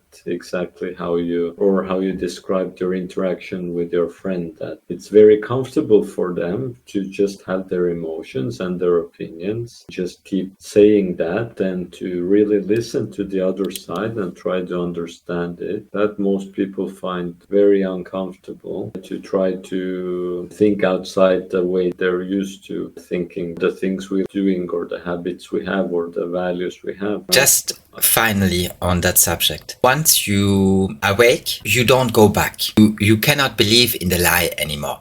There's a moment where you reject the awakening. Once you realize that it is just a lie, that they made up bullshit and that the game you're playing isn't fair, you don't go back. You stop repeating propaganda. You start thinking for yourself. What is important, you might not straight realize, is that with 2 of the things, poker helps. With critical thinking, analytical thinking, poker can help. Because you have to always ask yourself, what is happening? Is my decision rational? Why did the opponent do what he did? Those things help you not 100%. You're not awakened just because you're a good poker player. It helps your spirit, it trains your mental, it trains your brain to examine stuff, not just believe them as they are presented. Start examining facts. That's really important. Every judge and every lawyer should be a good poker player. If he cannot think about the psychological behavior of the guys in front of them, why they say something, why they plead something, well, then he's missing a lot. It makes very little sense. They don't teach that to judges because actually they don't want them to have any critical or analytical thinking. They just want them to follow the law, do what Kim Jong-un or any parliament on earth declared is the law. That's all they want them to do. They don't want any critical thinking. Anybody who takes a judgment without critical thinking and analytical thinking, what can it be worth, the decision they take, if they don't think about the people in front of them, their discourse, why they act in a certain way? Poker can teach you a lot about life. For me, it's not that I really like the game or that I'm very happy when I play 1 or 2 hours poker. Unfortunately, that's not what happens. I have to keep doing it. There are still lessons that I have to learn. That for me, becoming a better poker player should be important. Not because what will happen on the poker table, not because of any money that I could make any day, anytime. I don't think that will ever happen. Just to train my brain, to expose myself to the variance. That's an important thing for me to do. On that subject, I'm back at break even in poker. If I manage to make 60 more bucks, then I could go to level 2. And once I'm at level 2, I should do exactly the same. So I have to make 120 bucks at level 2, then I could go to level 3. I'm just telling you that as a side note. It's important. What surprises me is that you say it in a way where there's no hope that you could never do well in poker, whereas I feel if you try and fail and keep trying, then it is possible to be successful at some point. I'm not sure why you say it in such a convinced way if it would be impossible for you. Well, I say it because of my age. I say it because that if I would want to do well in poker, I would have to give other stuff up. I would have, for example, to give up my YouTube channel and stop producing videos on my YouTube channel. I would have to sacrifice stuff and put more time into poker. I don't think you can do that if you don't put the hours in. According to me, if you want to do well in poker, you should put 8 hours in it a day at least. I'm sure that there are a lot of poker players who do more than that. Are you still there, Norman? I'm listening. Once my age, I'm not 18, 20 or 25 anymore. Even that is late. You should start at 12 to play poker. Then you have to be so passionate about it that you're willing to do it 8 hours a day. On top of that, you need a great coach like you, Norman. Well, thank you. We'll never know what can happen. But it doesn't have to be all or nothing. As we talked about, there are different stages. You are the one who explained to me that if you cannot play Football League A, then maybe try playing Football League B. You don't always have to be at the highest level, the best in your field. As an immediate goal, you do believe you can win the game you're at right now? Do you believe you can be one of, if not the best player in the game show? One of the best. One of the best. Or the best. There are people who might play 5, 10 tournaments at the same time. I might face them. I believe that I have a chance of playing decently against them. For me, it's impossible to play even 2 games at the same time. I make a lot of mistakes. I mess up. I tried a couple of times to run simultaneously 2 games. It's too fast, too confusing, and too annoying to me. If I play against people who are playing simultaneously on 2, 3, 4 games, they are profitable. I would say they're better than I am. I'm not the best. I believe that I can be profitable, which means if I keep doing the right decisions, I can move up to level 2. That would be already an accomplishment. But when you say one of the best, don't put that low. As a philosopher, I don't think that life has to always to be a competition. That's not the right starting point for life. We could be in a mode where we just share and help each other without trying to compete. When you see a wise man, an illuminated man, which is very rare, not even Seneca, Socrates, any of those great philosophers we had. Maybe Diogenes. Diogenes might have been illuminated, actually, when I think about it. They have nothing special. They're just human beings. They are kind if they think they have enough time and you don't ask too stupid questions and don't annoy them all day long. They would answer your question, they would indicate you the right way. There's no hate in them for the rest of humanity, just because the rest of humanity is not illuminated or awakened. It makes me think about Epictetus. He was a slave. His master did punish him. He did hurt his leg. And he, on a very calm voice, just told him, if you keep hurting my leg, if you keep doing that, it will break. The master, instead of stopping to being mad, put more pressure on his leg until it finally broke. Then Epictetus, without any hate, without any anger, or without screaming or complaining, just told him, I told you, it will break. Then he was a cripple for the rest of his life because he broke his leg. But he didn't hate his master for it. When you have around you ignorant people who can't manage their emotion, then they do stupid things. Epictetus as a slave did cost his master a lot of money. After breaking his leg, he lost money by doing that. It was just a stupid transaction. It's if you buy an object, a vase or a painting that has a lot of value, and you burn it, you just harm yourself. It makes no sense doing that. It's an example of what happens when passion dictates your behavior. You don't want to listen to reason anymore. Because even under slavery, even if his master had the right to do that, he shouldn't have done it. Not just from a human perspective, because you shouldn't hurt somebody else, and understand from a philosophical perspective why doing harm is not the way. It doesn't make things go better. If he wanted to correct Epictetus, he should have just talked to him and explained to him why he's not satisfied with the work he did. Instead of doing that, he used violence against him. Very Stoic mindset from is how you described him, that he wasn't loud about it, he didn't get emotional about it, he was just very rational about it. Mentally strong also. You have to be very mentally strong to accept when there's injustice or when there's physical pain. It takes a lot of mental resilience to deal with such injustices. What happened to Epictetus made him the great man he is. That's why people still read his books. If fortune didn't make it hard for him, maybe we would have all forgotten. His work would have had less meaning. There's a moment you just have to prove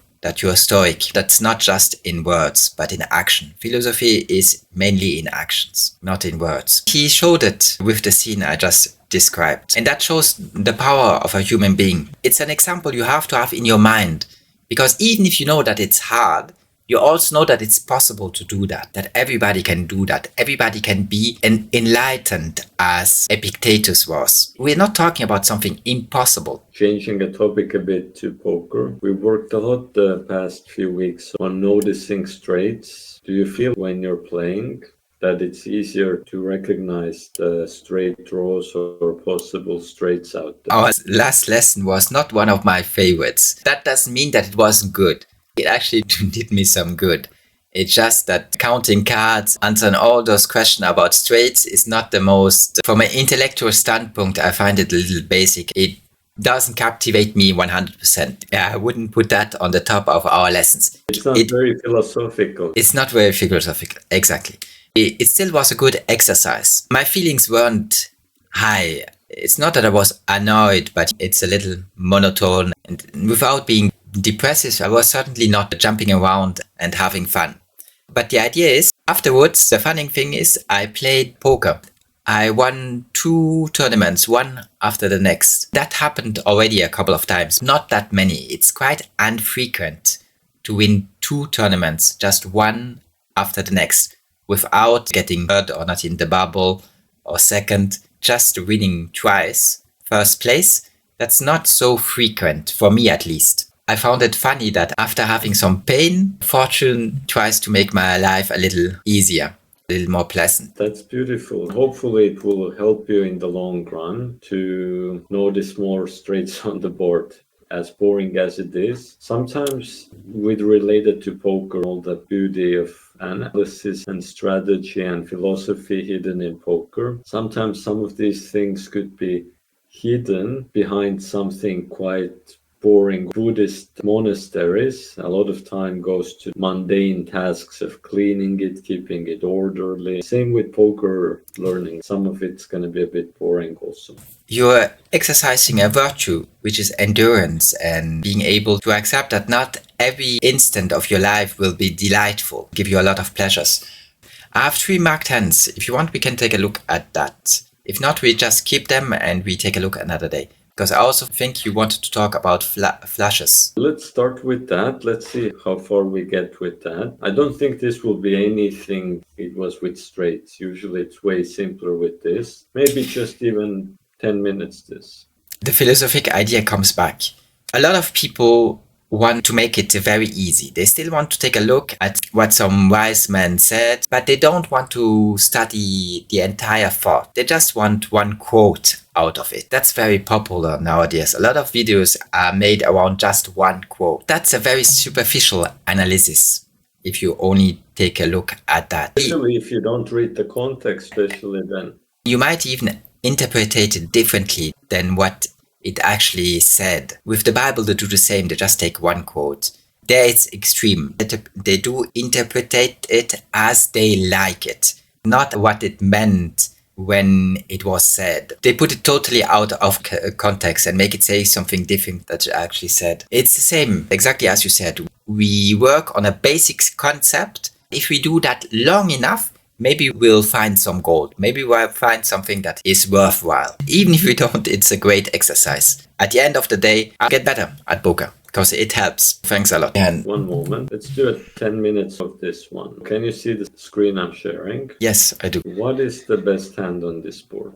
It would be pocket aces. That's a good guess. That would be the second strongest hand. There would be a stronger hand possible. Pocket threes. Pocket threes. That's four of a kind. Why did I not What? say pocket threes? I went for pocket aces. There's actually a reason. It's not so bad in poker. Why my brain jumped to pocket aces? There could be a few reasons. One is it's more likely to happen. That's one reason. The second is aces is a more obvious answer because aces is the best hand without a board. Maybe it's mentally easier to make the connection with aces staying the same in the best hand category, and where pocket threes are not the best hand without a board. Only a board can make the best hand out of it. Exactly. I get the impression there's less chance he plays his pocket threes than he would play his pocket aces. There's less chance I face somebody with pocket threes. As you said, it's just a card you play less. If I look at under the gun range, pocket threes, I don't play it all the time in that position. I just played 1 to 5%. Pocket aces, you always played it 100%. It's just a card you think less about. I don't always play aces. I've had internet connection issues where I lose my aces. I've accidentally, once at least, clicked on the wrong button, accidentally folded aces. Other than that, almost always I would play them. Great. You have some more questions about this board? Of course I do. Of course I have more questions. One more question here is, in terms of combinations, do you remember we worked on combinations? We did those physical cards in front of you. Let's start with pocket threes. How many different combinations of pocket threes could someone have? What do you think? Only one. Exactly. There's only two cards. You can only combine them in one way if you have those two cards. That's correct. How about those aces here? How about the combinations for aces? Well, there's one card on the board. There are 3 cards available. How many combinations are there between 1 and those 3 cards? I can at least combine them 3 times. Maybe there are only 3 combinations. Doesn't matter what order you put them. Then you would have all of them. If you remember, that was that triangle thing we did, where you put 3 aces in front of you, then draw the lines of how you can connect them with each other. You could have these 2 aces, one combination, these 2 aces, second combination, these 2 aces, third combination. In that case, isn't it as if we would have 2 aces on the board and 2 aces in your hand, or does that make a difference? There's only 1 ace on the board and 3 aces available. It's still the same number of combination. Is that what you're saying? Not exactly. It does make a difference, because if this ace wasn't on the board, then there would be more combinations for aces. With 4 cards, you can have 6 combinations. There are only 3 left. Is that correct? Exactly. Pre-flop, there's 6 combinations for aces. On the board, when the ace came, there's only 3 left. Yes. I gave the right answer. You did. Based on that, how much more likely is it for someone to have aces than threes, even if they played them the same way? It's 3 times more likely, because aces, you have 3 combinations. With pocket threes, you only have 1 combination. That is correct. What's the third strongest hand on this board? I would say pocket jacks. That is correct. Pocket jacks in the combinations thing, is it going to be more similar to pocket threes or pocket aces? It will be the same as pocket aces. Perfect. What's the fourth strongest hand? Then we go to pocket 9. Good. Maybe now is going to be a little tricky spot. What's the next strongest hand after pocket 9s? We have to give him 2 pairs. I want to say pocket kings. That's not good enough. We have to give him 2 pairs. Probably it would be ace jack. Okay, let's go a step backwards for a moment. What hand is pocket 9s on this board? It's 3 of a kind. Can we have 4 of a kind? But we already did that. 2 of a kind would only be 1 pair. Did I answer your question correctly? I don't. You can ask me again. The strongest hand was pocket 3. That was 4 of a kind, or also called the quads. Which name are you more familiar with? Four of a kind or quads?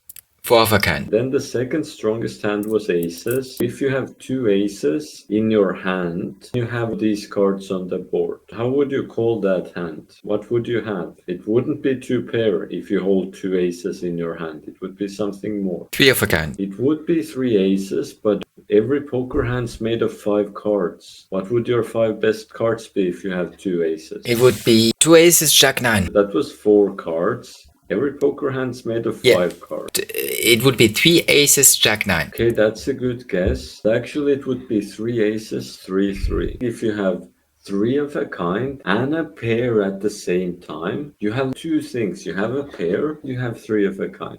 Same time, that is called a full house.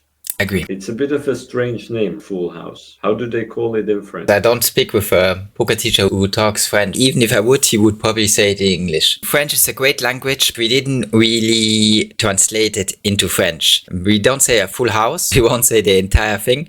We will just say un full. Un full. What's funny, it little bit sounds a fool. It's that. We just don't say the entire word. We just say full instead of full house. It's just the thing you put in front. So you say maison would be an house. Une maison. It's feminine. In my language, we don't have genders for words. It's very funny to think how a house is feminine. That's when you have 3 aces and a pair of 2s. You have trips and a pair same time. That's un full. If you have pocket jacks, would that be un full? Yes, it also would be. If you have pocket nines, the same case there. However, you could have more handfuls on this board. These will be a little trickier to find because it won't be a pocket pair. It won't be aces, jacks, nines, threes. The 2 cards will be different cards. What did you want to say? Ace jack. I thought we could make a fool with that. We need somehow 3 of the same. How could we create 3 of the same? With aces, we did it with jacks, we did it with nines.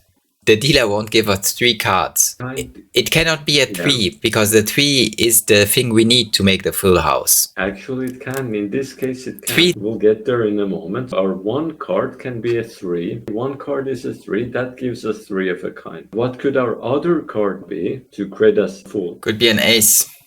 Very good. Then what would our 5 best cards be? I would say ace, ace, 3, 3, 3. Maybe I should say 3, 3, 3, ace, ace. The second one is more accurate, yes, because the 3 threes together is actually more strong than the 2 aces.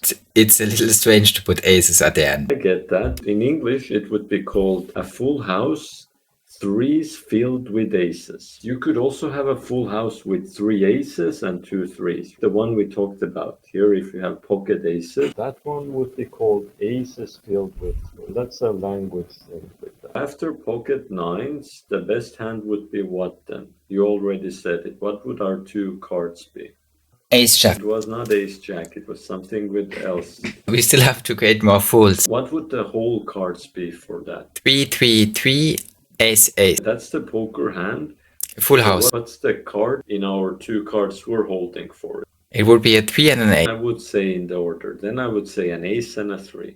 An ace and a 3. Correct. How many combinations of ace and a 3 are there? Firstly, how many aces are in the deck and how many 3s? There are 2 3s. There are 3 aces. When you're making combinations where you have 2 different cards, it's a bit easier because you can just pair each 3 with all the aces.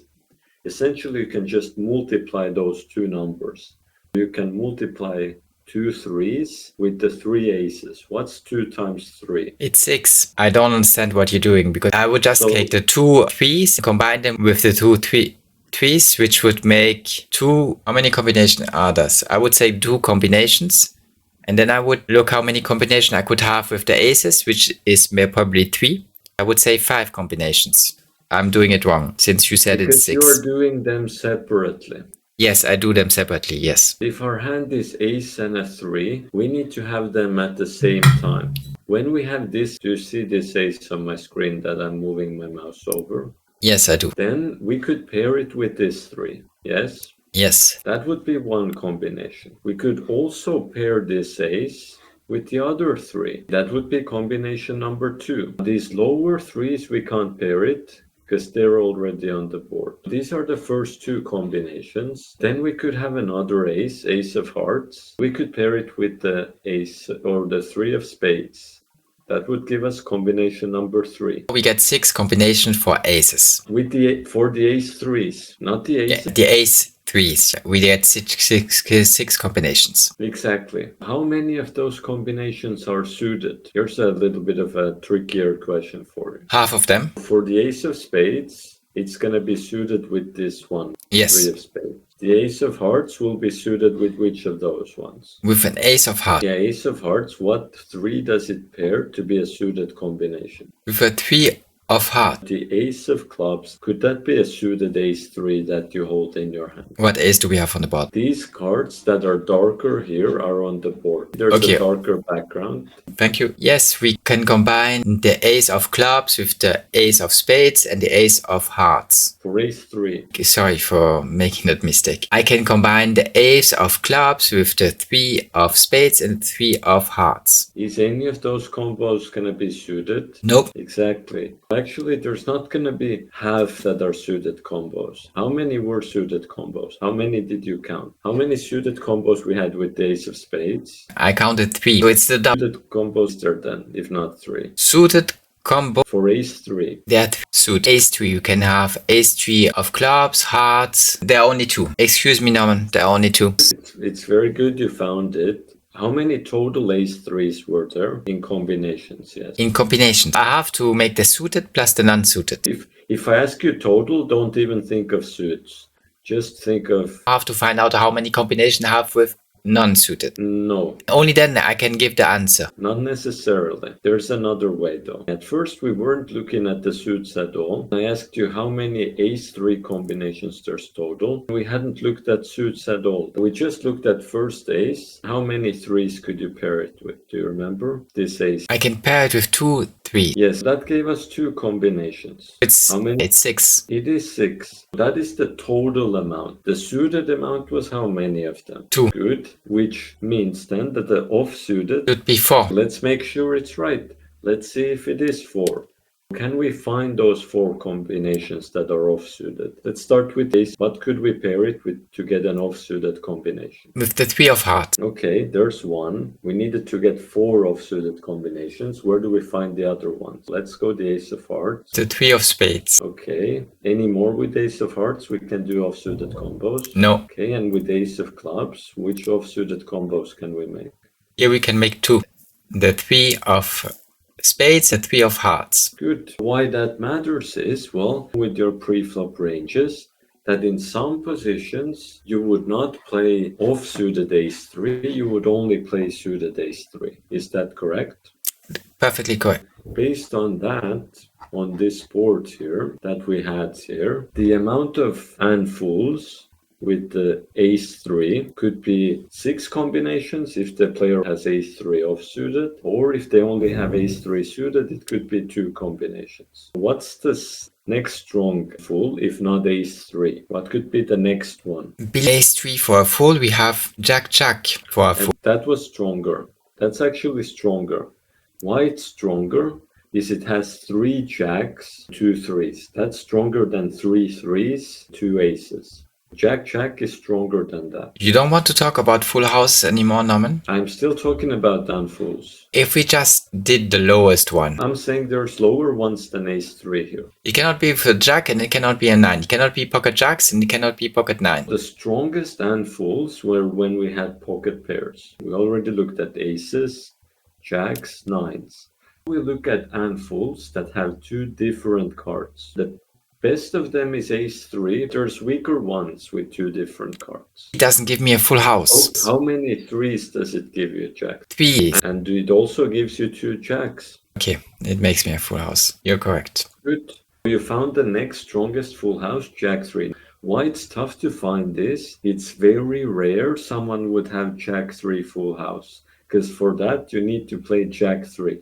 Probably you're not playing too many Jack 3s. You never should play that. You say that, what if you're in a heads-up game? Then it's different. But we are talking about going all in. In a heads-up game, to be a pusher with Jack 3, you have to be down to 5 big blinds. That's an extreme case. Do you remember when I wanted to do more limping heads up? You remember that? Yes, I do that a lot when possible. Maybe you limp Jack 3 and make an and full. There was one player that made my life a little hard. Every time I was limping, he then, as soon as we got a flop, started betting quite high. I had to fold a couple of times.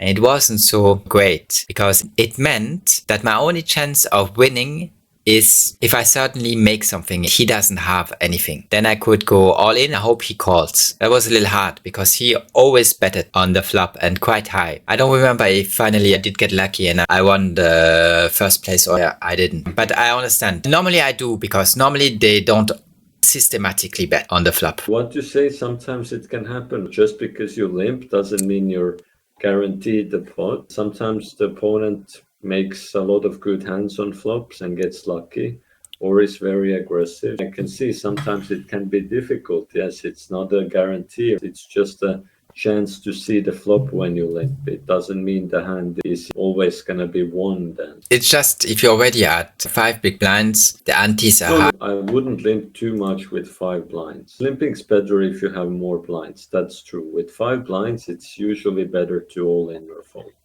That was what I thought. Thank you for confirming.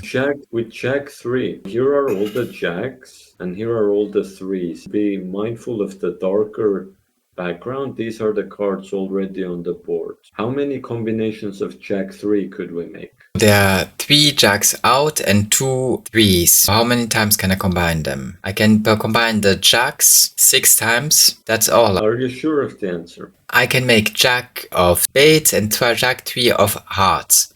And I can do the same with clubs and diamond. I don't see anything else that I could do. It should be only 6. It is correct. It's the same amount like ace 3 was. Okay. And if you're unsure, then yes, just start going one by one. Jack of hearts, 3 of spades, 1. Jack of hearts, 3 of hearts, 1 or 2. Jack of clubs, 3 of spades, 3.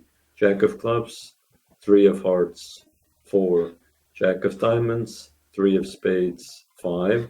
Jack of diamonds, 3 of hearts, 6. How many of those combinations are suited? It's the same then with aces. I remember. The suited combinations. Could you name me those suited combinations?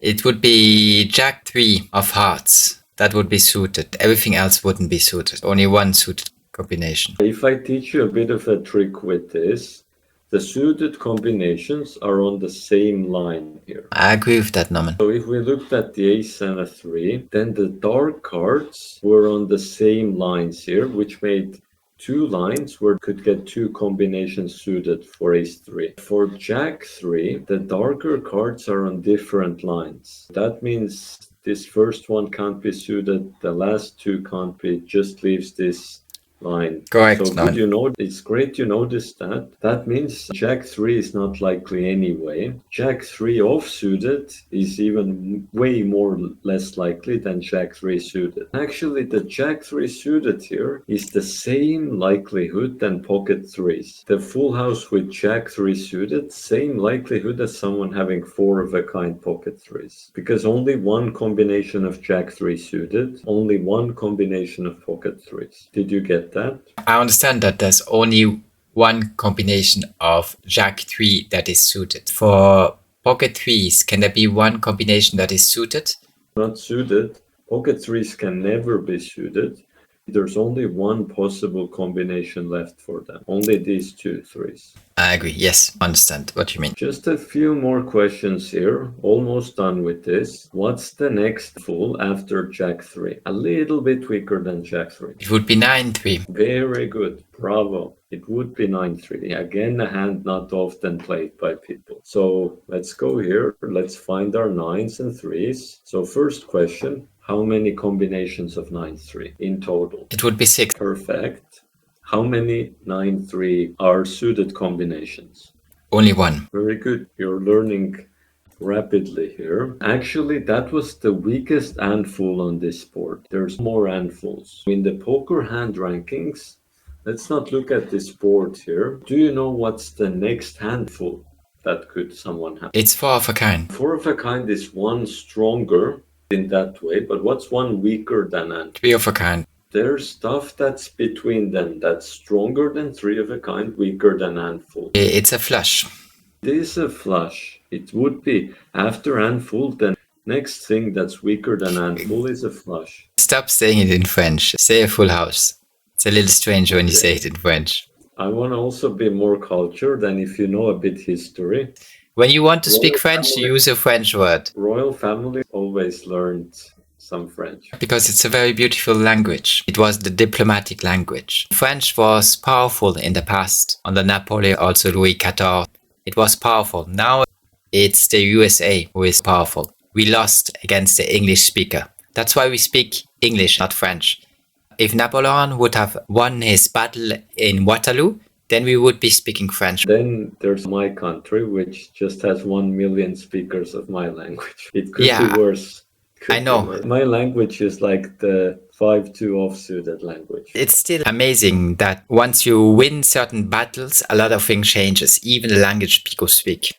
It's the reason why we don't speak Latin anymore, because the Roman Empire disappeared. It could change. It's not a guarantee that the English language is always going to be this way.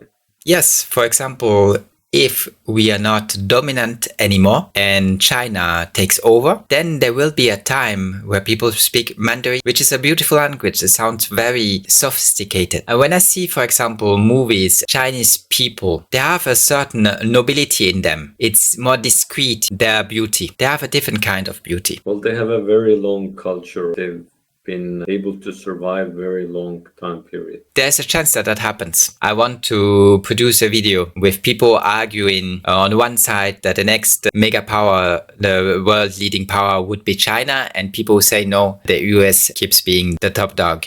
I want to argue both of those sides. Good. After the full house, the next best thing is the flush. On this board, as we can both see, flushes are impossible. What comes after a flush? A straight. Good. If we look at this board and we practiced a lot of straights, are they possible? No. Great.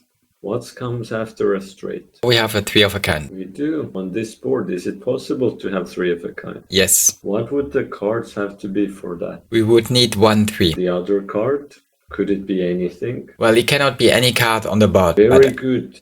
Perfect answer. It cannot be any card on the board. What's the best card we could have then? 3 king. Yes, great. Or I would call it king 3.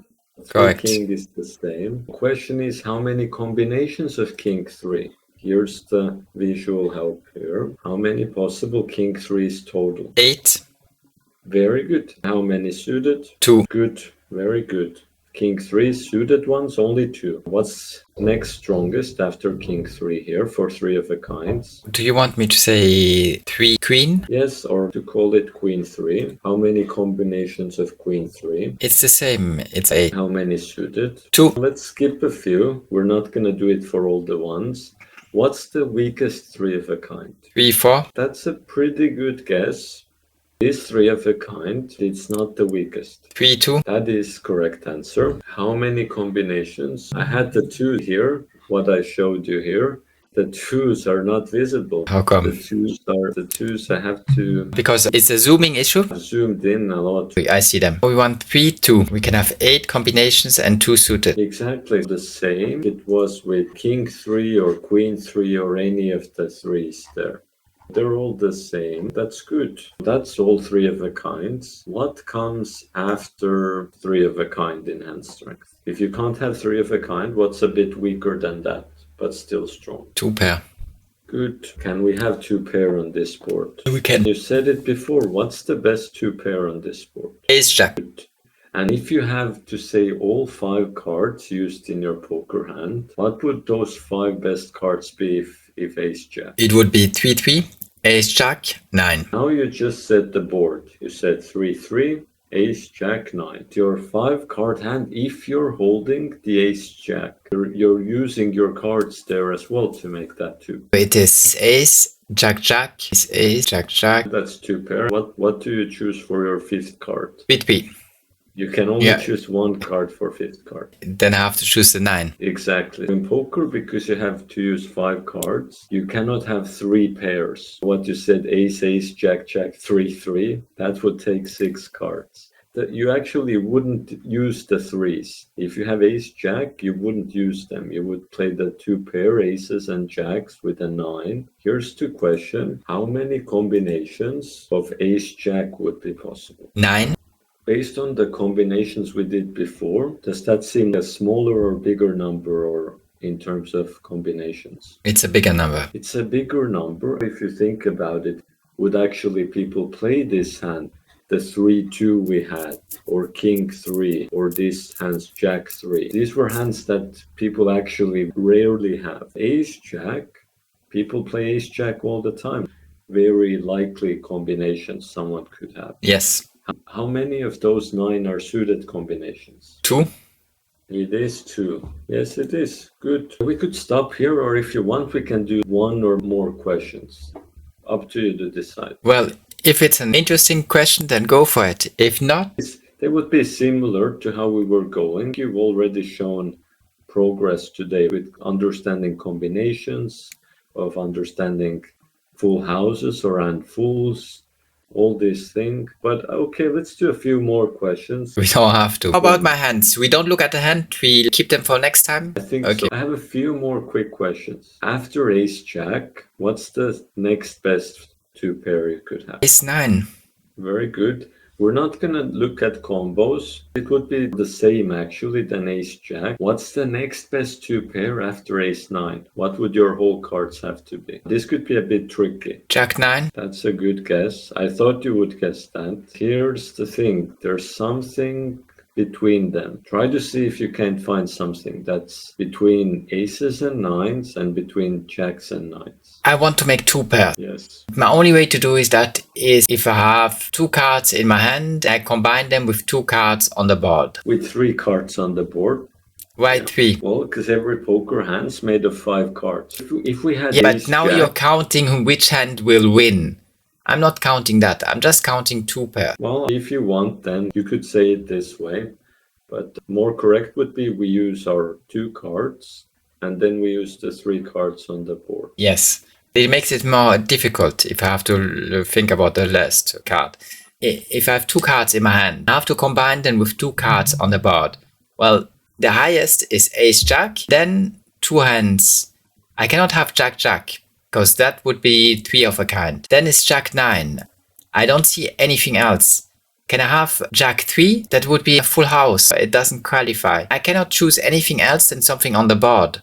I don't see what I can combine it more. Here's a question. With the 2 pair with the jack 9, what's your highest pair in that 2 pair? Jack. Could we somehow have a higher pair than jacks for 2 pair? Queen, queen, king, king is just 1 pair. It wouldn't be, because we can still use those 3s on the board. Okay, in that case it's king, king, then king, queen, queen. That's a good guess. Even that's not accurate, because you have king, king. What's your highest pair with that? If you have king, king, 3, 3, 2 pair, what's your highest? My pair is kings. Could we make a higher pair? Can we make 2 pair with aces? Ace, jack, ace, 9, yes. Ace, king won't do it. Why not? What would be your best 5 cards with that? It would be ace, ace, king, king, 3. There's only 1 king, ace, king. It can't be king, king. What do you want? My hands? Ace, king. How I would count it? What's the 2 pair with that? It's ace, ace, king, king, then jack. No. Where do you get king, king? You have ace, king. You only have 1 king. It's ace, ace, 3, 3, king. Good. What's the highest pair in that 2 pair? Ace, ace. Is that stronger than king, king then? Yes. Stronger than jack 9? Yes. When making 2 pairs, the funny thing, if you take jack 9, why jack 9 is a good guess is it has 2 good pairs. 9s is good pair, jacks is good pair. If you take aces and 3s is very bad pair, aces would be the best pair. For 2 pairs, usually it matters more to have the higher pair. Yeah, you said it already. It's just that it's better to have aces and 3s than jacks and 9s. Yes, I agree. The 3s is very bad. 9s isn't bad, jacks isn't bad. For 2 pair, what I'm trying to explain is for 2 pair, the most important is the higher pair. Yes, you're correct. Actually, On this board, I said it was tricky there, that after ace-9, what was then the next best hand after ace-9? The thing we just talked about, to summarize it. What's Ace after king. ace? Exactly, ace-king. What would be then the next hand after Ace queen. Then after that, Ace-10. that would go on all the way until ace-2. After ace-2, what would be the next two-pair thing you would want to have? Something you already mentioned previously. What's weaker than ace-2? Try to get the higher pair as high as possible. After ace-2, it can't be ace anymore. How can you make the two pair, one pair of that as high as possible? With a jack. You can do higher than a jack. King, king. Exactly. Does that make sense? Yes. By after ace-2, it would be king, king. Exactly. And then after king, king, there would be queen, queen. Then after queen, queen, it would be jack, 9. I have one last question if you're up for it. Go. What's the weakest two pair on this board? If we want to make the weakest two pair, we want to create as low of a pair as possible. What's the lowest pair you could create? 2-2. Perfect. First time answer, correct answer. The lowest two pair, could you tell me the full 5 cards of that? The lowest two pair. It would be 3-2-2 ace. Very good. Then after that would be the one pair hands, which actually is tough to have because there's already one pair on the board. It would be stuff king, queen, 7-2, all these would be one pair pocket threes. I feel a little bit tired. I'm not sure how you must feel. With the one pair. There's already one pair on the board. It's 3-3. We cannot make any other one pair than that. The difference is, that's where the 5-card hand comes in. We can create, the one pair will be there, the 3-3. Then we can create different other 3 cards, which will make it how strong that 3-3 is. Yes. We can have like the jack and a 9 and an ace with it.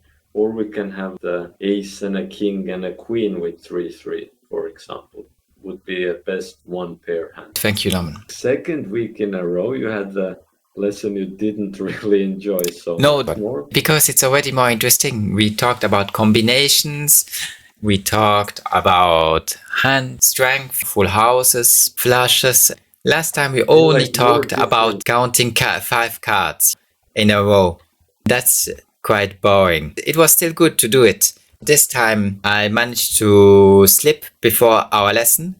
My batteries are charged. I have a lot of energy. And we had a pleasant start to our conversation since we could talk about some philosophy and about my book, which I really appreciate always. It was a great lesson. Last time was a little more gray. It doesn't have to be joyful, extremely engaged every time. Sometimes it's good to do hard and difficult stuff you don't like to do. You're right to work on my straights because since I'm not a big fan of them, I'm not the best at them. Yeah, if I would be very passionate about it, then I would be much better counting straight. Since I'm not, that makes me bad at them. As a coach, one of my jobs is to work on the weaknesses.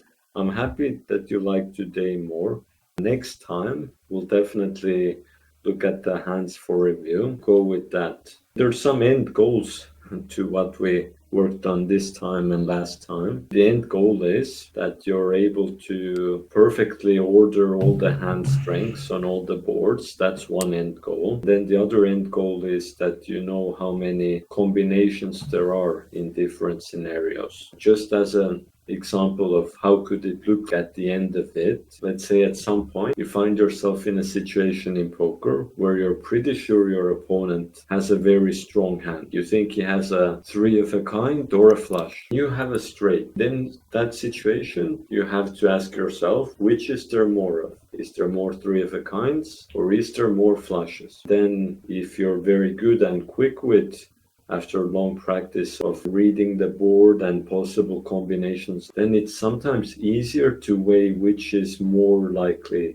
or more dangerous. The stuff we just looked, ace jack, were way more likely there. Stuff like pocket threes for 4 of a kind, very rare. Now that you knew already, that 4 of a kind is very rare. There's these details that are like one of those. Just make a shortcut, tell myself a flush is less likely than a straight, and a straight is less likely than a 3 of a kind. that won't help? Unfortunately, no.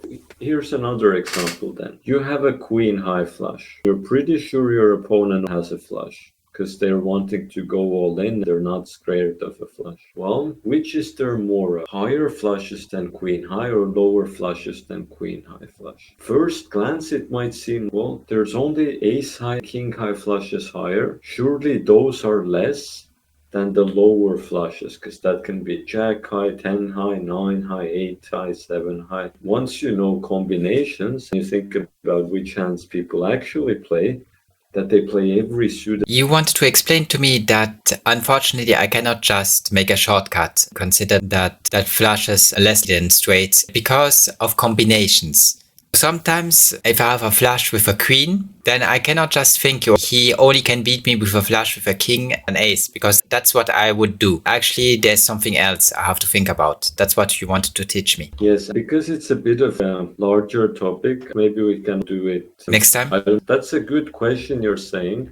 We would need to do the whole board and go through all the combinations. Pretty much, yes. What you said is that some spots in poker are tricky, where it's not always obvious what there is a lot of, what there's little of. Sometimes there can be a lot of thing that just seems something else. Maybe you have a trading example or something for it, but there are some scenarios where without combinations, people just would guess wrong without combinations. I don't see which one. I'm sure you will show me in one of our next lessons. I'll think of some scenarios for that. Yes, great. Awesome, Norman.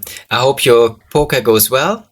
I hope your students don't put you on tilt. Very good wishes. I still remembered even this lesson. I remember what you said at the end of the year, or when I was talking how I could be better with my lessons. You said recommended to be more something to do with compassion, being calm. I remember that also. I take your good wishes. I thank you for them. I wanted to say something. Oh yes, you being break-even in poker. I hope it goes well for you. I hope slowly, sure, your learning, your experience, your difficult lessons will give you the results you're hoping for. I hope it goes well for you. That's all I have for you. You have a good week overall. I hope you'll have some nice days ahead of you. Thank you. If I can realize the Stoic ideal of unshakable tranquility, which is called ataraxia, then I will. I'm still working on that. I still try to improve on it. First time I hear ataraxia. That's a new concept for me. Great, Norman. Thanks a lot. It was a very pleasant lesson today. I really enjoyed it. See you in 1 week. Take care. See you. Bye. Bye-bye.